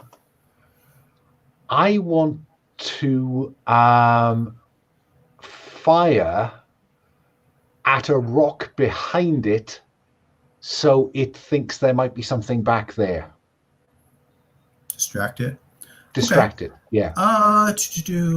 So what we'll do is we'll do a ranged combat attack, and we'll say that if you get any successes at all, we'll call it. You can do like the stunning. It'll lose its slow action. We'll say. Okay. So go ahead and make a ranged combat attack. It is. Oh, the pistol. It's out of if that means aiming at a rock that's near. Yeah, you'll have to aim at something nearer to you. You might draw it towards you, but not directly towards you. All right, so go ahead and make a range combat attack. We'll say you're trying to shoot at something, at the edge of the range of the pistol, which is medium. So give a -1 on your range combat roll. So push the pistol button at the bottom of your sheet there. Yeah. The attack. And then I put a -1 in. Then put a -1. Bam, 4 hits. Great. We'll go ahead and look at the stunts and see if any of those apply here, because you could have up to 3 of them. Yeah. You're not going to do any damage to it. No. I think that. Can I use these stunts more than once? No. Okay, then I will pin down the enemy. They need to make an immediate parry, blah, blah, blah. So I'm hoping that distracts it so it does not attack them before they do something. Right. And then I'd like to spend another one on your opponent falls to the ground or is pushed back. So I want it to both be distracted and can't do anything, and then move away from them towards where this rock I hit is. Right. Okay. So I think on its action, I'll have it move. It's going to be distracted by this and move away from being engaged with these two guys. It probably thinks it's the waif. Right. Where'd my prey go? All right. So that leaves us with Noah then. Well, I swap initiative with Baldy. You want to? Okay. Yeah, and I yell, "Get her to the, get her to the ship," and I'm like pointing at the waif where I think she was. I need Baldy to get people out of here right before I'll move, basically. So swap initiative. All right. So Baldy, it is your turn then. You're muted. This thing's damaged, isn't it? Yes. I'm going to hit it with my cutting torch. Okay. So you're going to move forward and... It's already at engaged range, isn't it? Yeah. Well, it's moving away. You're not engaged range, but you could use the fast action to move up, pulling out your cutting torch as you do so, and then use your slow action to attack it with a cutting torch. Yeah, sure. Sure. So you set it on high beam and let loose. So it's a close combat attack. So all you need to do at the bottom of your sheet for the cutting torch, just hit the attack button, and there's no modifiers.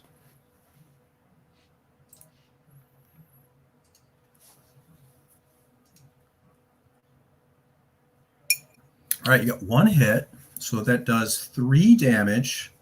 The cutting torch is sort of a secret weapon in this game. I'm glad you figured that out, Paul. It does, it's armor piercing.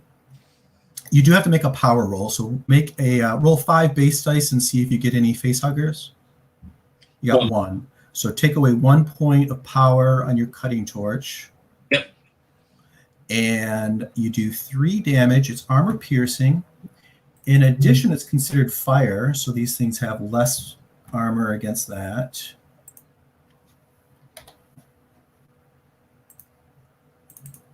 It blocks none of it, so it takes 3 damage.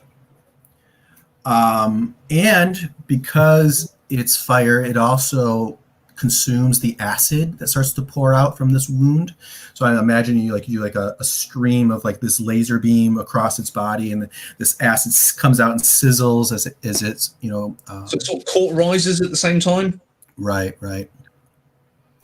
It squeals in anger and pain, and it wheels around at you now, Baldy. I think that's going to trip up what Bryant was trying to do. So I think it's going to try to. I'm pretty sure it's its turn. Yeah, it's going to attack you now. I've got armor. Yeah. Roll a. You want me to roll the 6-sided die, or do you want to do it yourself, Paul? No, I'll do it. All right. Roll. You want to roll low. 4.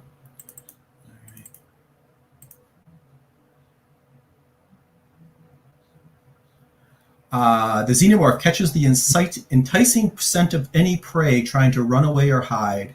It immediately tries to break out of combat and move towards this new target.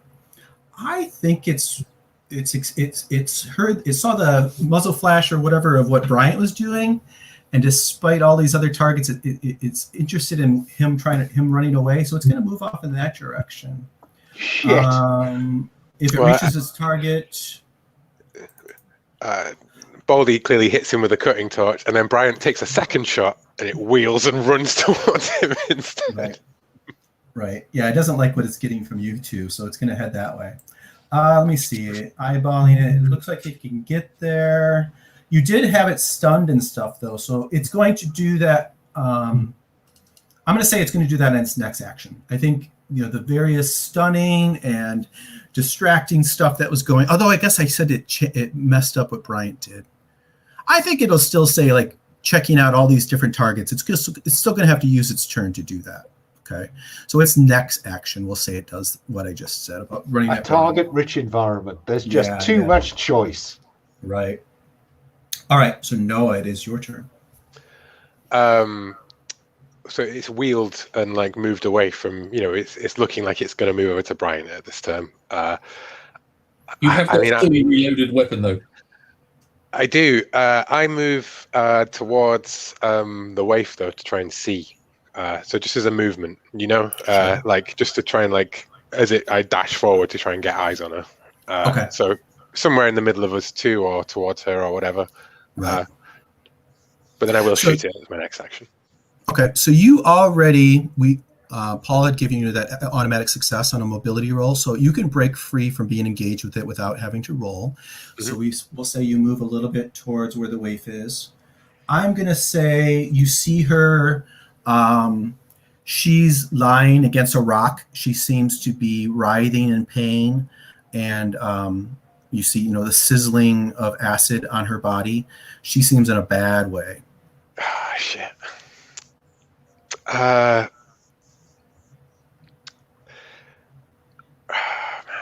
It all depends on whether Nakamura's go is going to save it all, isn't it? Yeah. Can I just say this was a much simpler game when all I had to do was to shout at Darius, "Okay, Marine, you know what to do." Blow it. Yeah. I can't make it to her in a single turn, can I? It doesn't seem like I can make it and treat her in a single turn. I'll say you can make it to her, but no, you're not going to be able to treat her this turn. In which case, like I lock on and then I hear this scream. I probably hear Bryant yell in fear as it looks towards him, right? And then it's and I'll just start shooting. Yeah. Okay. Go ahead. Take a ranged combat shot. This is going to be short. No, I guess it's going to be medium range. So -1 for that. You're doing full auto, I presume. So that's +2. So I think you're +1 overall, if I'm not forgetting anything. I think that's about right. Yeah. Hit that attack button under the pulse rifle. Oh boy! All right, so 4 hits. You can always apply any extra hits to damage, or you can do any of the stunts on that list.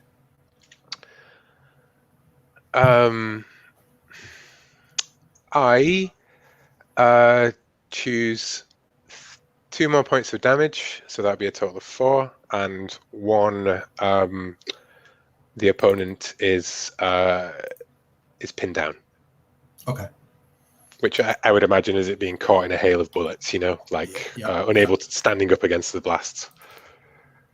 Okay, it didn't block any of it either. So it is tottering. It is seriously fucked up.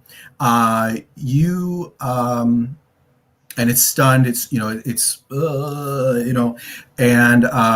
its turn now. It does get a fast action still. So it'll kind of like stumble away towards where these two are over here, hiding behind the dropship. It's not quite to engage range with you. However, when Noah shot it, someone was at engaged range, weren't they? Baldy was standing right there with your thingamajigger, and that acid might hit you. You did how much damage, Noah? 4? All right, so I have to roll 14 dice for acid. Sorry, Baldy. Baldy, you take 2 points of damage. If you have any armor, it can absorb it or block it. I don't remember if Baldy has any armor. I don't think he did. Or did you find armor? I can't remember. You're muted, Paul. Oh, you did have armor. Okay. So you block both of it with your armor. Yeah, I've got M3 armor. Oh, that's right. You found that in the dropship last time. So reduce your armor by 2. It blocks it from getting to your skin, but it damages your armor in doing so. All right, well, that worked out okay. Like I said, the creature moves a little bit towards Nakamura and Bryant. Now it is Nakamura's turn. Nakamura does indeed pull the circlet out. She puts it on her head. Bryant, you're right there, so you can kind of see her eyes roll back again. And we will see what happens next action. And then it is the Praetorian's turn again. The Praetorian pauses, as she goes into this weird mode of trying to control it, and it goes to turn to run, but then it swings around and swipes and chops her head right off. Her head rolls to the ground, her body falls the other way, and it lets out a cry of a triumph, a scream of triumph at this. That is the end of the round. I have to make a roll for the waif.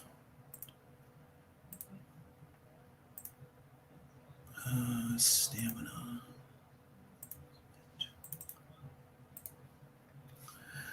The waif dies. Can I spend a story point to give her a success? Yeah, sure. We'll say, I think, I'll tell you what, I'll give you a deal. This is for the whole table.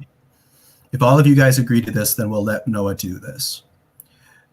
We can say if Noah spends a story point that he runs over there and he pours some sort of powder on her burns, to stop it from happening.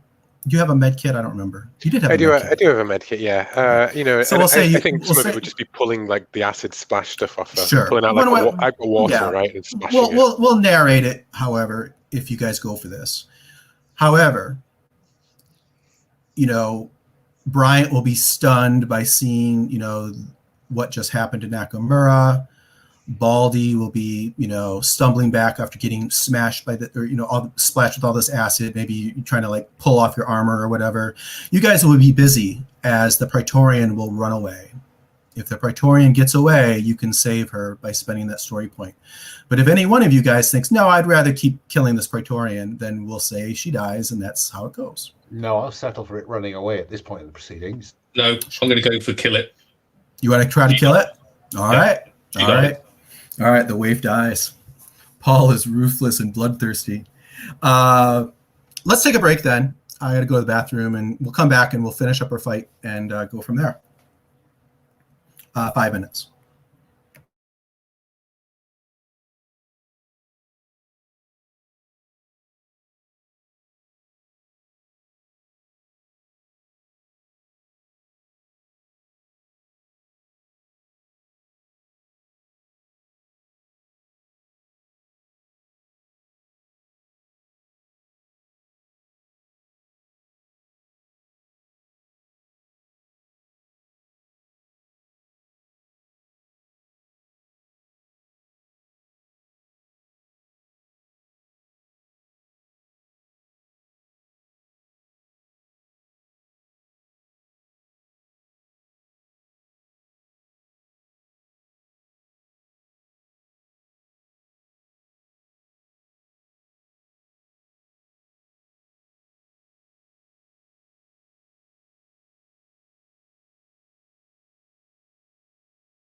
Just couldn't get to her in time. No. I was convinced that Paul was playing towards becoming Kyoko. Yeah. Was that the case, Paul? I thought you were looking for a. Oh, I still took camera off.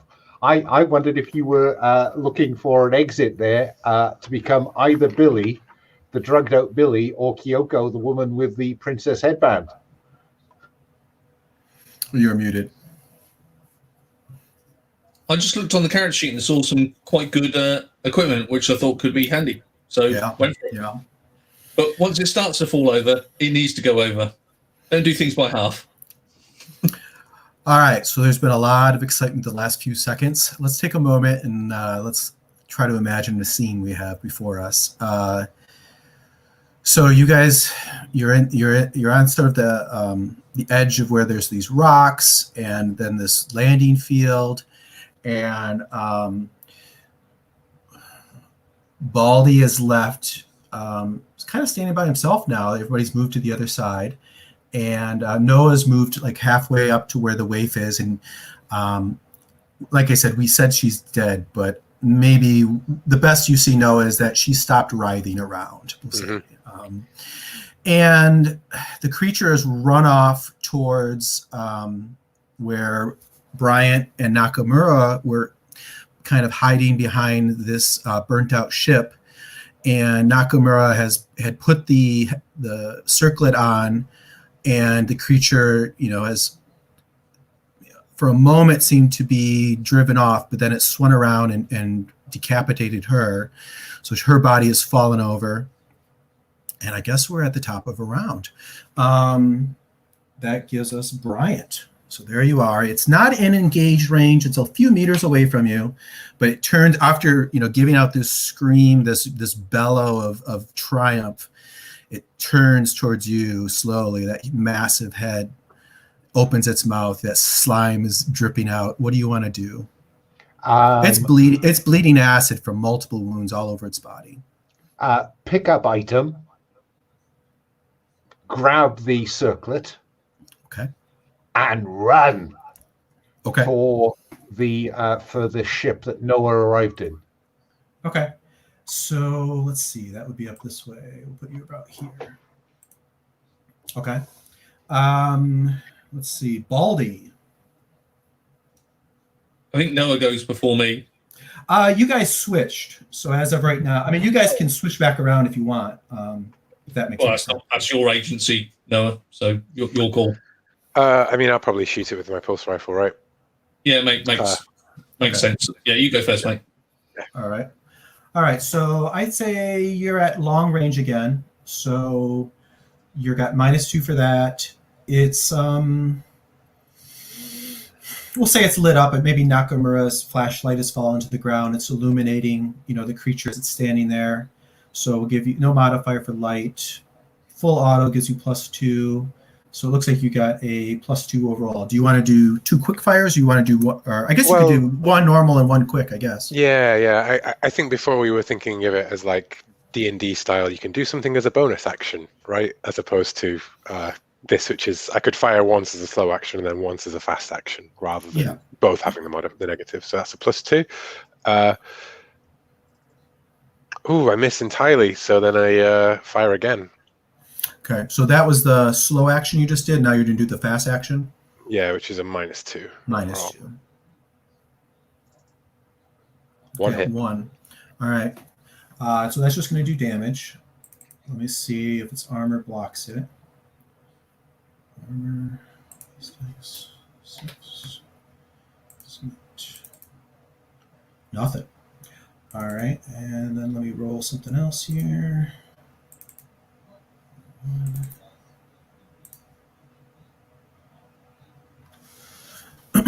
Okay, so you hit it, in its back, and it topples over to the ground.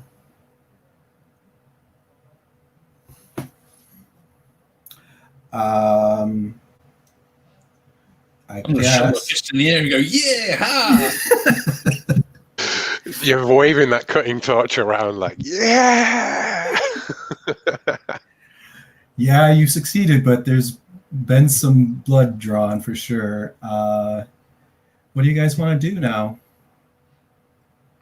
I think, the next thing of Noah is just picking up the waif's body and bringing it onto the ship. Okay. Bryant and Baldy, what do you guys think you're doing? I think follow to the ship. Sure. I will delay long enough so I can confirm to them that the circlet was hit by the acid. You And want then to tell, you want stow the circlet with the head, i.e. the Russian head, not the Right. new head. right. So you're going to take the circlet and put it in your pack with but Lysenko. But I want to take long enough to make it feel like I tried to search for it and it's all got the acid spilled from the beast. It just fell on it. Okay. So I think that to increase the chance of that being true, I will kick Kyoko's head into the pooling acid. Okay. Alan, roll a observation check. Straight up. +1 for the crystal. That's right.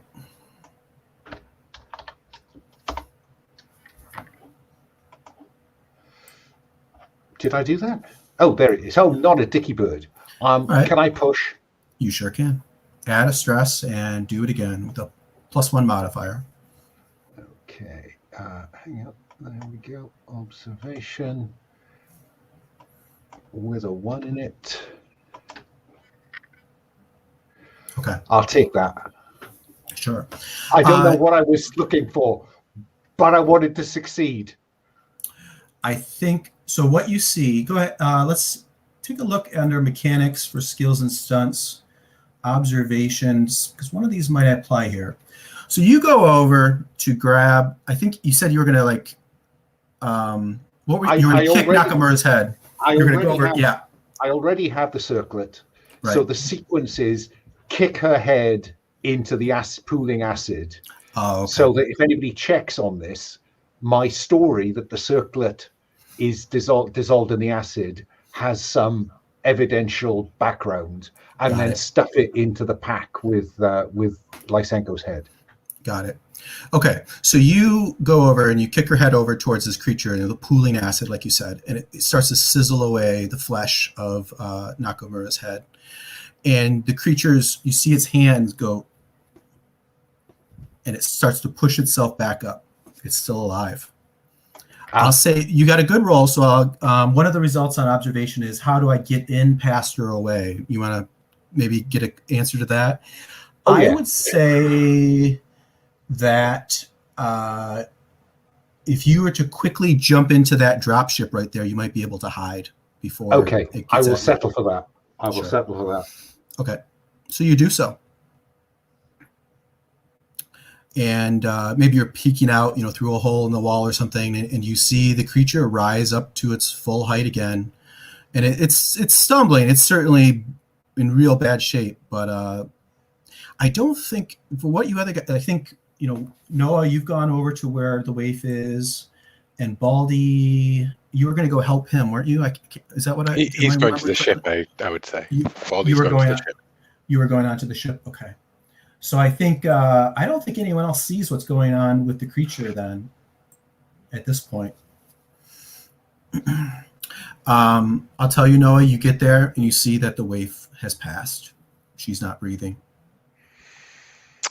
And as a medic, I know that this is way past the point of return, right? Like, there's no... Yeah.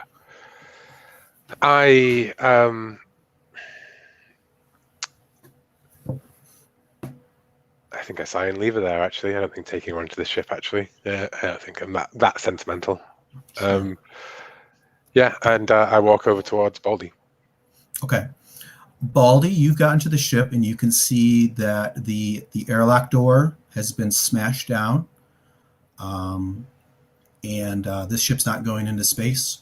The airlock's doors have been smashed down. That's what you see in your moment there.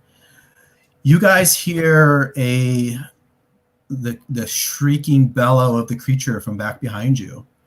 Bryant, what are you gonna do? It doesn't. It seems to be like it's making like this deep, like inhaling, snuffling sound, like it's smelling for you. Thinks.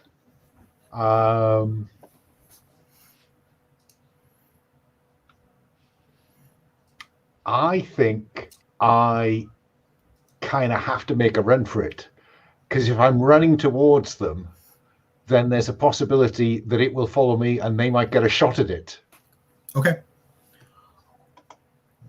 I think, let's say you try to like sneak as much as you can and then make a run for it. So let's make a mobility check.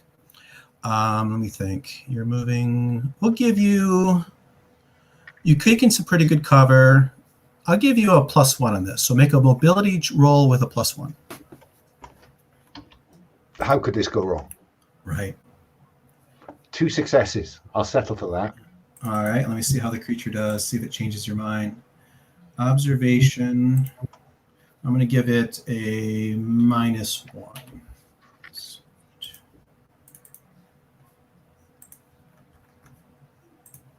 It gets 1, so you succeed. So I think you move, until you have to break for it, and then you run, and you've got a good head start on it. So, yeah, we'll put you about there. Creature starts to move your way. So you guys turn. You're at the door. Can I say anything to them, or would that use up an action? Yeah, no, go ahead. I think you're out. It's not dead. And you indeed do see it, the huge shape of it coming behind, coming full bore from behind. Noah and Baldy, what do you guys want to do? Shoot it. I guess. You could probably see it above the dropship. Noah, let's go ahead and do. We'll say it's a medium range, so making a range attack roll. So it's -1 for range.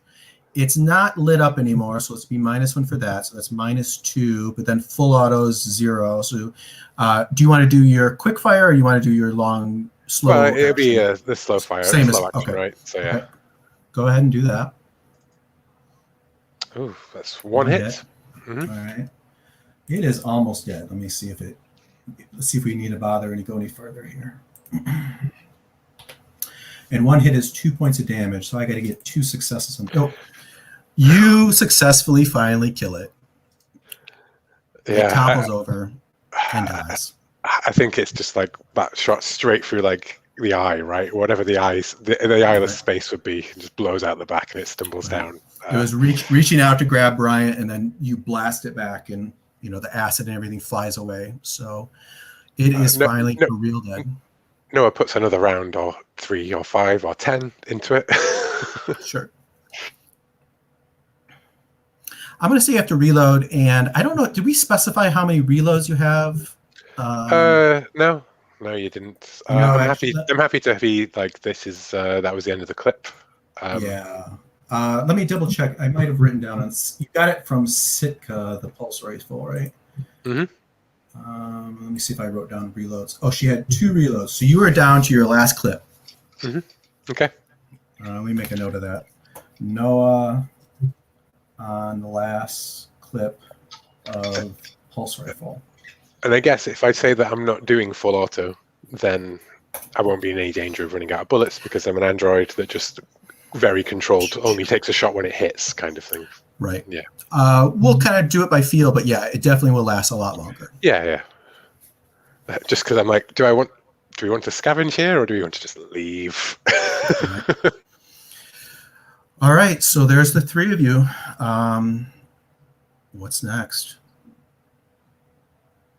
Well, looks like this ship's knackered, so mine's the only one who can get us off this planet. Yeah. Let's, but we've still got those missile batteries to deal with. And she was our ticket past those. I mean, the irony of not shooting her so that we still could turn the missile batteries off and then having her beheaded by a Praetorian is not lost on me. Well, I don't know. You need to get your ship fixed.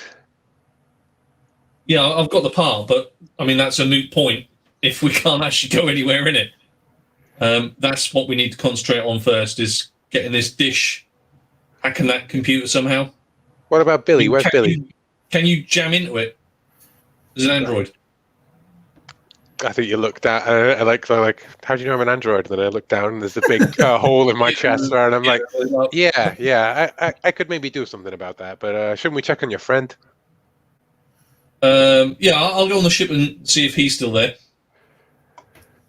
Yeah. So you'll see me go up the ramp and I'll shout out his name. Yeah, I just got a little thing to take care of myself, and I'll go in and I'll go to the cargo bay. Okay. Bryant, what do you think you're doing as these guys go their separate ways? I am heading to the bridge, Sure. I think, just in case. Okay. So I think then probably Bryant and Baldy would kind of head the same direction, and you yell out for Ryder, and you hear his voice. You know, he's maybe there's like an alien isolation style. There's a cabinet there, you know, that he's rattling around inside, and he's like, Baldy, is that you? Is it safe? Yeah, it's safe. Can't believe you let that thing in here. I didn't let it in. It smashed the door in it and grabbed that woman. Man, it killed her. Didn't just take her, it killed her. Oh, Jesus. Is it gone? It is, but that's a pretty worm move, you know, hiding in here and letting it take that woman. That's pretty low, man. Yeah. You need to grow up here. I'm just going to throw the axe. I'm going to throw the axe down at his feet as I walk past. Like, just throw the axe on the ground in front of him. Yeah. Okay. Yeah, man, it wasn't that tough. Cut and torch to the face, couple of rounds. Nobody got injured. Just went straight down. The thing was like 50 feet tall. What are you talking about? Yeah, man, spindly little legs. Soon fell over. Poor center of gravity. You know, man, you got to grow up here. Can't let, you know, man, it killed that woman. That's pretty low, man. Yeah, I'm sorry, son. I'm not much of a warrior. Man, she definitely wasn't. She paid the price. But anyway, we got to get this. Do you know anything about the missile batteries? Yeah, the Marines set it up, but I don't know how to control them or anything, if that's what you're asking. Oh, okay. Yeah, there's an android, so we'll get him on it. He should hopefully be able to control the missiles somehow. But yeah, you know, we've got the part. This ship's not flyable now, though. But we might be able to short range hop it to our you know, my ship. So you know that's the bonus. At least we won't have to walk down that canyon. And your ship is just at the bottom of the plateau, so like you would just have to walk, you know, down, you know, this path down to the base of the plateau to get to your ship. And Ryder says, well, I think Nakamura might know how to control the batteries, though. Yeah, Nakamura is dead. She had her head sliced off by that creature. Jesus. She sort of caused it. She, you know. Maybe the Marine captain, I think he might have known how to do it too. He might have known the code. Is he around here somewhere? I haven't seen him, but then we didn't really look in any of the Marine domes. But, you know. Didn't I search the Marine domes? I'm sure you looked around. You didn't see any bodies, I'll tell you that much. You didn't see any pins, you know, post-it noted to the side of anything. We'll have to give that a good search. Okay. Noah, you've gone into the cargo bay. It's quiet, it's clean, it's well lit, and there's this long line of women sleeping in these cryo beds. I go over to the I rest a palm on one of the cryo pods, and then I go over to the machines and I begin the termination protocols. Okay. So I'm just going to none of these women are ever going to wake up. Anything that's in that pod with them is just cleaning everything up, you know? Right. So the computer, of course, you know, spits out all of these warning, termination danger, warning, do not proceed. This procedure is not authorized or something like that, but you're able to overload it all. And yeah, so you can put these women to sleep forever. Mm-hmm.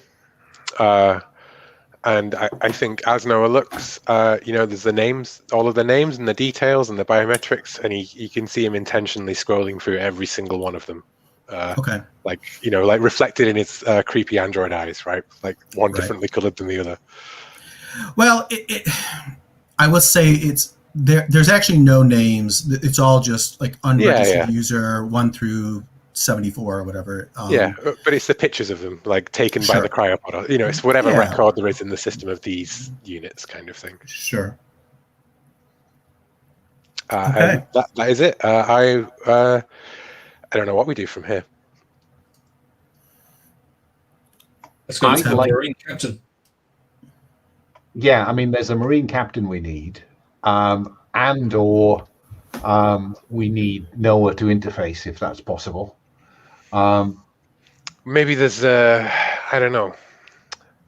Ryder, if there's any Ryder, Baldy, if there's any of the Marines had any hacking, any like tech? And you see Ryder, he's sort of slumped down, being berated by Baldy. His spirit is broken even further. Can I just say, has time passed since Baldy berated him and then left him in disgust, and Noah walked away, leaving the axe at his feet? Yeah, there can be, sure.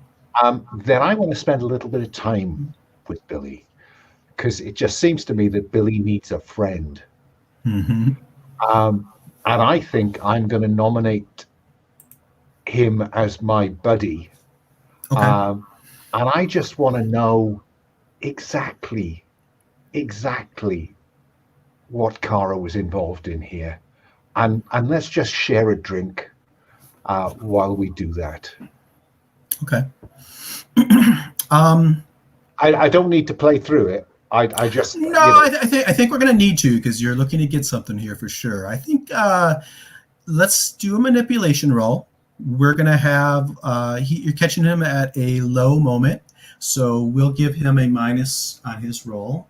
Your manipulation, you're looking at this point for him to share what happened with Kara and everything, location, and to see shebang. Sure, and to see you as a friend.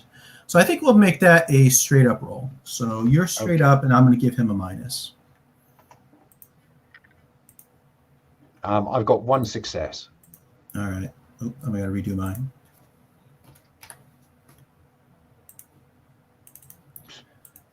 Ryder got 1 also. You can push. Can you? Yes, you can push if you want. I'm definitely going to push. So add a stress and re-roll it. Oh, actually, hold on one moment. This is that situation where you had a success. So if we had the dice in our physical dice, we would take that die and put it to the side. So what you're going to roll is you're going to roll 6. Actually, you're going to roll the exact same roll. Just don't add the stress yet. Oh, right. Yeah. I remember. Okay. So submit that. That's 2 successes all told. And then I add the stress in, yeah? That's right. So that gives you success because he only had 1. So you, he's going to see you as a friend, and he's going to share with you. Are you still kind of sitting there in that sort of that little hallway in between the cargo bay? No, I think we'll try and go into the galley or something or whatever. Yeah, sure. Yeah. So imagine a little space galley like they have in Alien. You're sitting around a table. You pulled out. Maybe there's a bottle. Or maybe Noah's gave you that bottle of whiskey that he had, and he's like, he goes, "Yeah, you're her brother. I guess it'd be okay. I guess it doesn't really matter, anyways. I guess just about everybody's dead. But yeah, so yeah, we came here 12 years ago, and." She wanted to do some research, her neural interfacing and robotics. That was her passion. And I guess she said that there was this temple here. So she brought me along, and we went back in the gorge, and he looks in that direction where the gorge is. I mean, you can't really see it because you're in the ship, but he says, yeah, we went back in that gorge, and there's a temple back in there, and it's old and alien and strange. It's creepy. and we found the circlet. We got inside. I figured out how to get inside. We found the circlet, and she used it in her research. It apparently it allowed her to make great steps forward, and she wanted to go back. She said she knew that there was something more in there. So the two of us and Danielle, Baldy, his mother, was with us, and that's just between you and me, though, right, Brian? I don't want to hurt the kid. Don't let him know.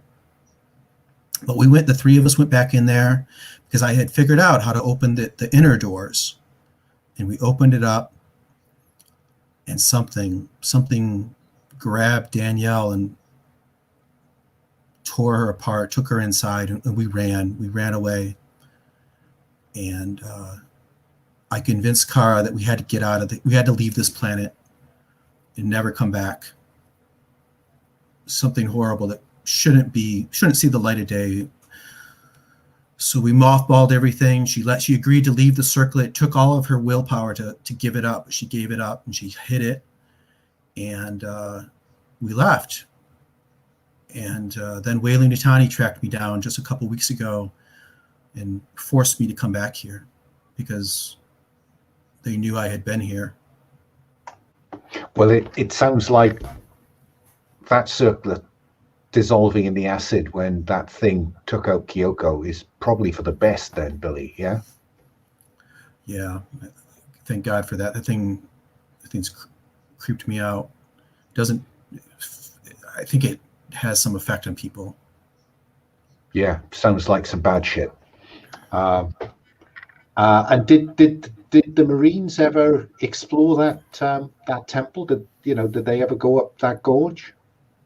I never told anybody about it. Okay, right. So nobody else knows but you and me. Okay. Well, maybe it's best we keep it that way then. Hey, buddy. Yeah, that's a good idea. Just you and me, Bryant. I want to get that kid off this rock. So what's the plan? Honestly, at this point, I don't have a plan, Billy. But yeah, we need to get the kid off the rock. Do you think there's any more of those monsters running around? There was a bunch of them. The Marines brought that big one, but they brought a bunch of smaller ones too. I mean, smaller, 8 feet tall, but smaller than that. And there was a queen too. I think it's the queen's. They must have taken away the queen though, because the storage container they had for the queen is gone. Yeah, I honestly don't know, but I think, the less time we spend exposed to them, the better. So we just need to fix Baldy's ship, yeah? Sure. And then, maybe Noah's got the skills to turn those missiles off. I don't know. Right. I forgot, where did Baldy go as Bryant and Ryder went off to the galley to have a talk? I don't remember if you said, Paul. I think I'm going to go sort of stand at the ramp because I'm quite worried that someone else is going to come here. So using the ramp as a sort of a funnel, so give me a bit of range. But I'll stand guard. Got your cutting torch in your hand? Cutting torch and pistol. And then Noah, you come out. You've done what you've done, and I'll ask Baldy.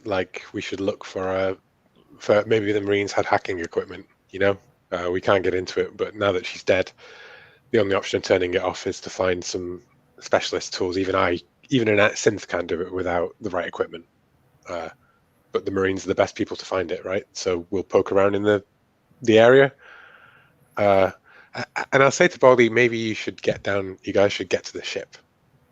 I'll take care of the missiles. If I can. Okay. I think that's a good idea. You're pretty beaten up already. If they come back, I don't think we can hold them off anyways. The sooner you get the ship fixed, the sooner we can get out of here. We don't have to come back. Yeah, true. But you trying to look for that thing, there's a few more of us that can. I mean, we've all got a vested interest to find that code, or at least the Marine captain. So that's a few more people that can look. You know what? I'm not used to people wanting to help out. Too long with Brian, I guess. If we all want to get off, we've all got to come together. Right. If not, it's just for my ship to get out of this place, we've got to work together. Does Baldy have any stress? I have one. Would you like to remove one stress from my calming presence as we then set about searching the various marine equipment? I will indeed, as we start looking through this shit. Okay. Let's do, go ahead and do that. Calming down, having a nice talk there, and then looking about. I think I'm going to leave you guys there until next week, and then we'll pick up with you two. One more scene with Bryant. So Ryder, he gives you a pat on the back, and he says, I'm going to go check on the kid, okay? And he leaves, and he closes the door, and you hear that little head that's in your bag says, Bryant. Yeah. You've done exceptionally well. I see you have the data here in the bag with me, and you have the circlet. But I heard what Ryder says. There's something more. There's something we need to get. Oh, look, I bet you can guess where it's at. We had a deal, okay? And the deal was that I would get you a copy of the data, okay? We didn't even know the circlet existed at that point. We certainly didn't know there's a fucking temple, okay? Which tore Baldy's mum to bits. So let's just be clear, Lysenko. You can have what we had in our deal, but anything above that, that's an entirely new negotiation. The deal is we need what can control the xenomorphs. And you saw the circlet didn't do so well, did it? In the end, we need something more. I think that's probably when this, we close on Brian kind of going, Sure. Shit, fucking shit. Let's take a moment out of character. I just want to kind of establish all of our moving pieces, what we've got going, because I really enjoyed today's session, but you guys totally zigged when I expected zagging. So I find myself being like, okay, so let's think what we got here. So like we said, Bryant has the data on a fob in his bag. He has the circlet, which is undamaged. But you guys, I don't know if you even asked about the circlet or whatnot, but he had at least created a trail of evidence that suggested that it was destroyed. Did you actually tell them as much, Brian? I can't remember. No, I didn't.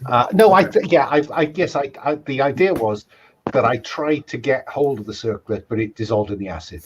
And the trail of evidence was intended to, if they chose to test that they would find the dissolved head or bits of the dissolved head. Okay. I'm willing to take that as you told us, and at face value of everything, it's the truth, right? Like the Praetorian killed her. It was all a chaos. It got back up again. Brian said he was going to go check it out. So, Right. Okay. And what else do we know? The ship that you brought from the sisters, Noah, is heavily damaged. It's not going to be space worthy. We know that Baldy has the part that he needs for his ship, but it'll require some time to repair it. So if that's where you guys want to go with that somebody can start repairing it. Although he believes that Brian is necessary to do this repair, that Brian knows the trick to do it the right way, right? You guys jump into if there's other little bits and pieces, other plot threads that we have dangling. I mean, I am now slightly concerned that we have a missing Marine squad on the loose. Right. I mean, out of character, my thoughts are they are in the hive, right? They've been taken. Yeah, and it's the queen is somewhere else. We don't know if they had any eggs. Entirely out of character now. And the sisters brought more than two, I think. More than two of the warriors here. Right. There are So definitely like about a dozen of those cages. Yeah. So there is evidence that quite a few of them may have. I mean, you've seen a dead body of one of them, and there's evidence that others might have got fragged in the combat with the Marines. But yeah, the whereabouts of all of them is not established. If we were counting cages and counting bodies, I think there's a good chance that there's some Marines in the wind, and there's at least some warriors in the wind. The Queen is a long way away. Nakamura also told us that the Praetorian is something that's formed when a hive gets big enough. So that implies that there are many more than. Yeah. You're right. You're right. Remember, though, I think this has been established. They brought these xenomorphs to the planet. So the Praetorian might have arrived. He might have been brought. Yeah, the quote unquote big hive might have been in some Weyland-Yutani base somewhere else. They didn't exactly create a hive here. They brought the xenomorphs with them. There's something else I was going to say it was important to remember. On those questions of like what the sisters did and where the queen is and the eggs and all that, Noah definitely has some ideas about that from your experience back with the sisters. And then there's the bottom line is we can't get off this rock without taking those missiles offline. Which to me means that we have to at least, I think it would be narratively reasonable for us to think that if those Marines are still in the wind, unless you find some hacking equipment either in the Marine tents or in the research buildings, I think that we have to assume we're going to need the Marines. Well, I mean, I figure we look for the Marine hacking things. We find their personal locator thing, like what they have in Aliens. However it goes, and then, but then if Brian, whatever the head decides, right? Because we know who's making the decision to. Yeah, we were thinking that Brian had found a degree of agency when in fact he's just doing what a severed Russian. Android head is telling him to do. Right. Yeah, that's kind of the bigger question too. Like obviously, the NPCs are putting pressure on you to like, we can't just leave. We need to get something that will control the queen so that we can save humanity, right? So there's that higher ideal that's hanging out there. Whether or not any of that's important to any of you guys, we'll find out. But that's something else that might give you pause other than just, other than repairing a ship and jumping on it and leaving. If that's important to you to save humanity, then that's another reason you have to find. I mean, in terms of your thinking, Jason, I think Bryant wants his life back. That life is more than being one of the half dozen survivors of humanity. Right. So I think Bryant is interested in solving the problem. His concern is that Noah seems to think that solving the problem is just destroying anything that might solve the problem. Right. Noah's happy with where things are going. Yeah, I think at the start of last session, when we did our introductions, Paul introduced Darius as sort of the glue that stuck the team together. So Darius being gone, I think that fallout starting to come through. All right, guys, I think that kind of gets my mind. Like I said, there's as usual with the game master, you think things are going to go a certain way and then they go a totally different way. So that's okay. It's just a matter of me like putting the pieces back together and trying to, keep the story moving along. But I think we're all on the same page. We've got some good ideas, and next week will be our finale. Yeah, I think we've effectively reached the end of Act 2. So you all have entered Act 3. So I will put up your new objectives, your new secret agenda objective for Act 3. and you can each use your signature item. Again, you can all use your buddy effect, and if you want, I think Brian or Alan, you established that you wanted Ryder to be your new buddy, so you've got that. But if Noah or Baldy, if you wanted to change your buddy and your rival situation, you can do so if it makes sense. Yeah, my rationale is that I think we may need Billy to not lose it. Right. So he's a buddy. Right. And I think I'll stick with Bryant. He's lost so much. Okay. All right, guys. So thank you very much. I will see you next Sunday. Do we get a story point? I can't remember at what point you get a story point. Yes, you do. And you each get a story point. Thank you for reminding me. Do we level up a stat or? No, we did that last time. That's the only time we'll do any advancement this scenario. Yeah, I don't need it. I'm just, Sure. Oh, you'll need it. All right. So next week we will finish up. Bye, guys. See you guys. Bye, guys.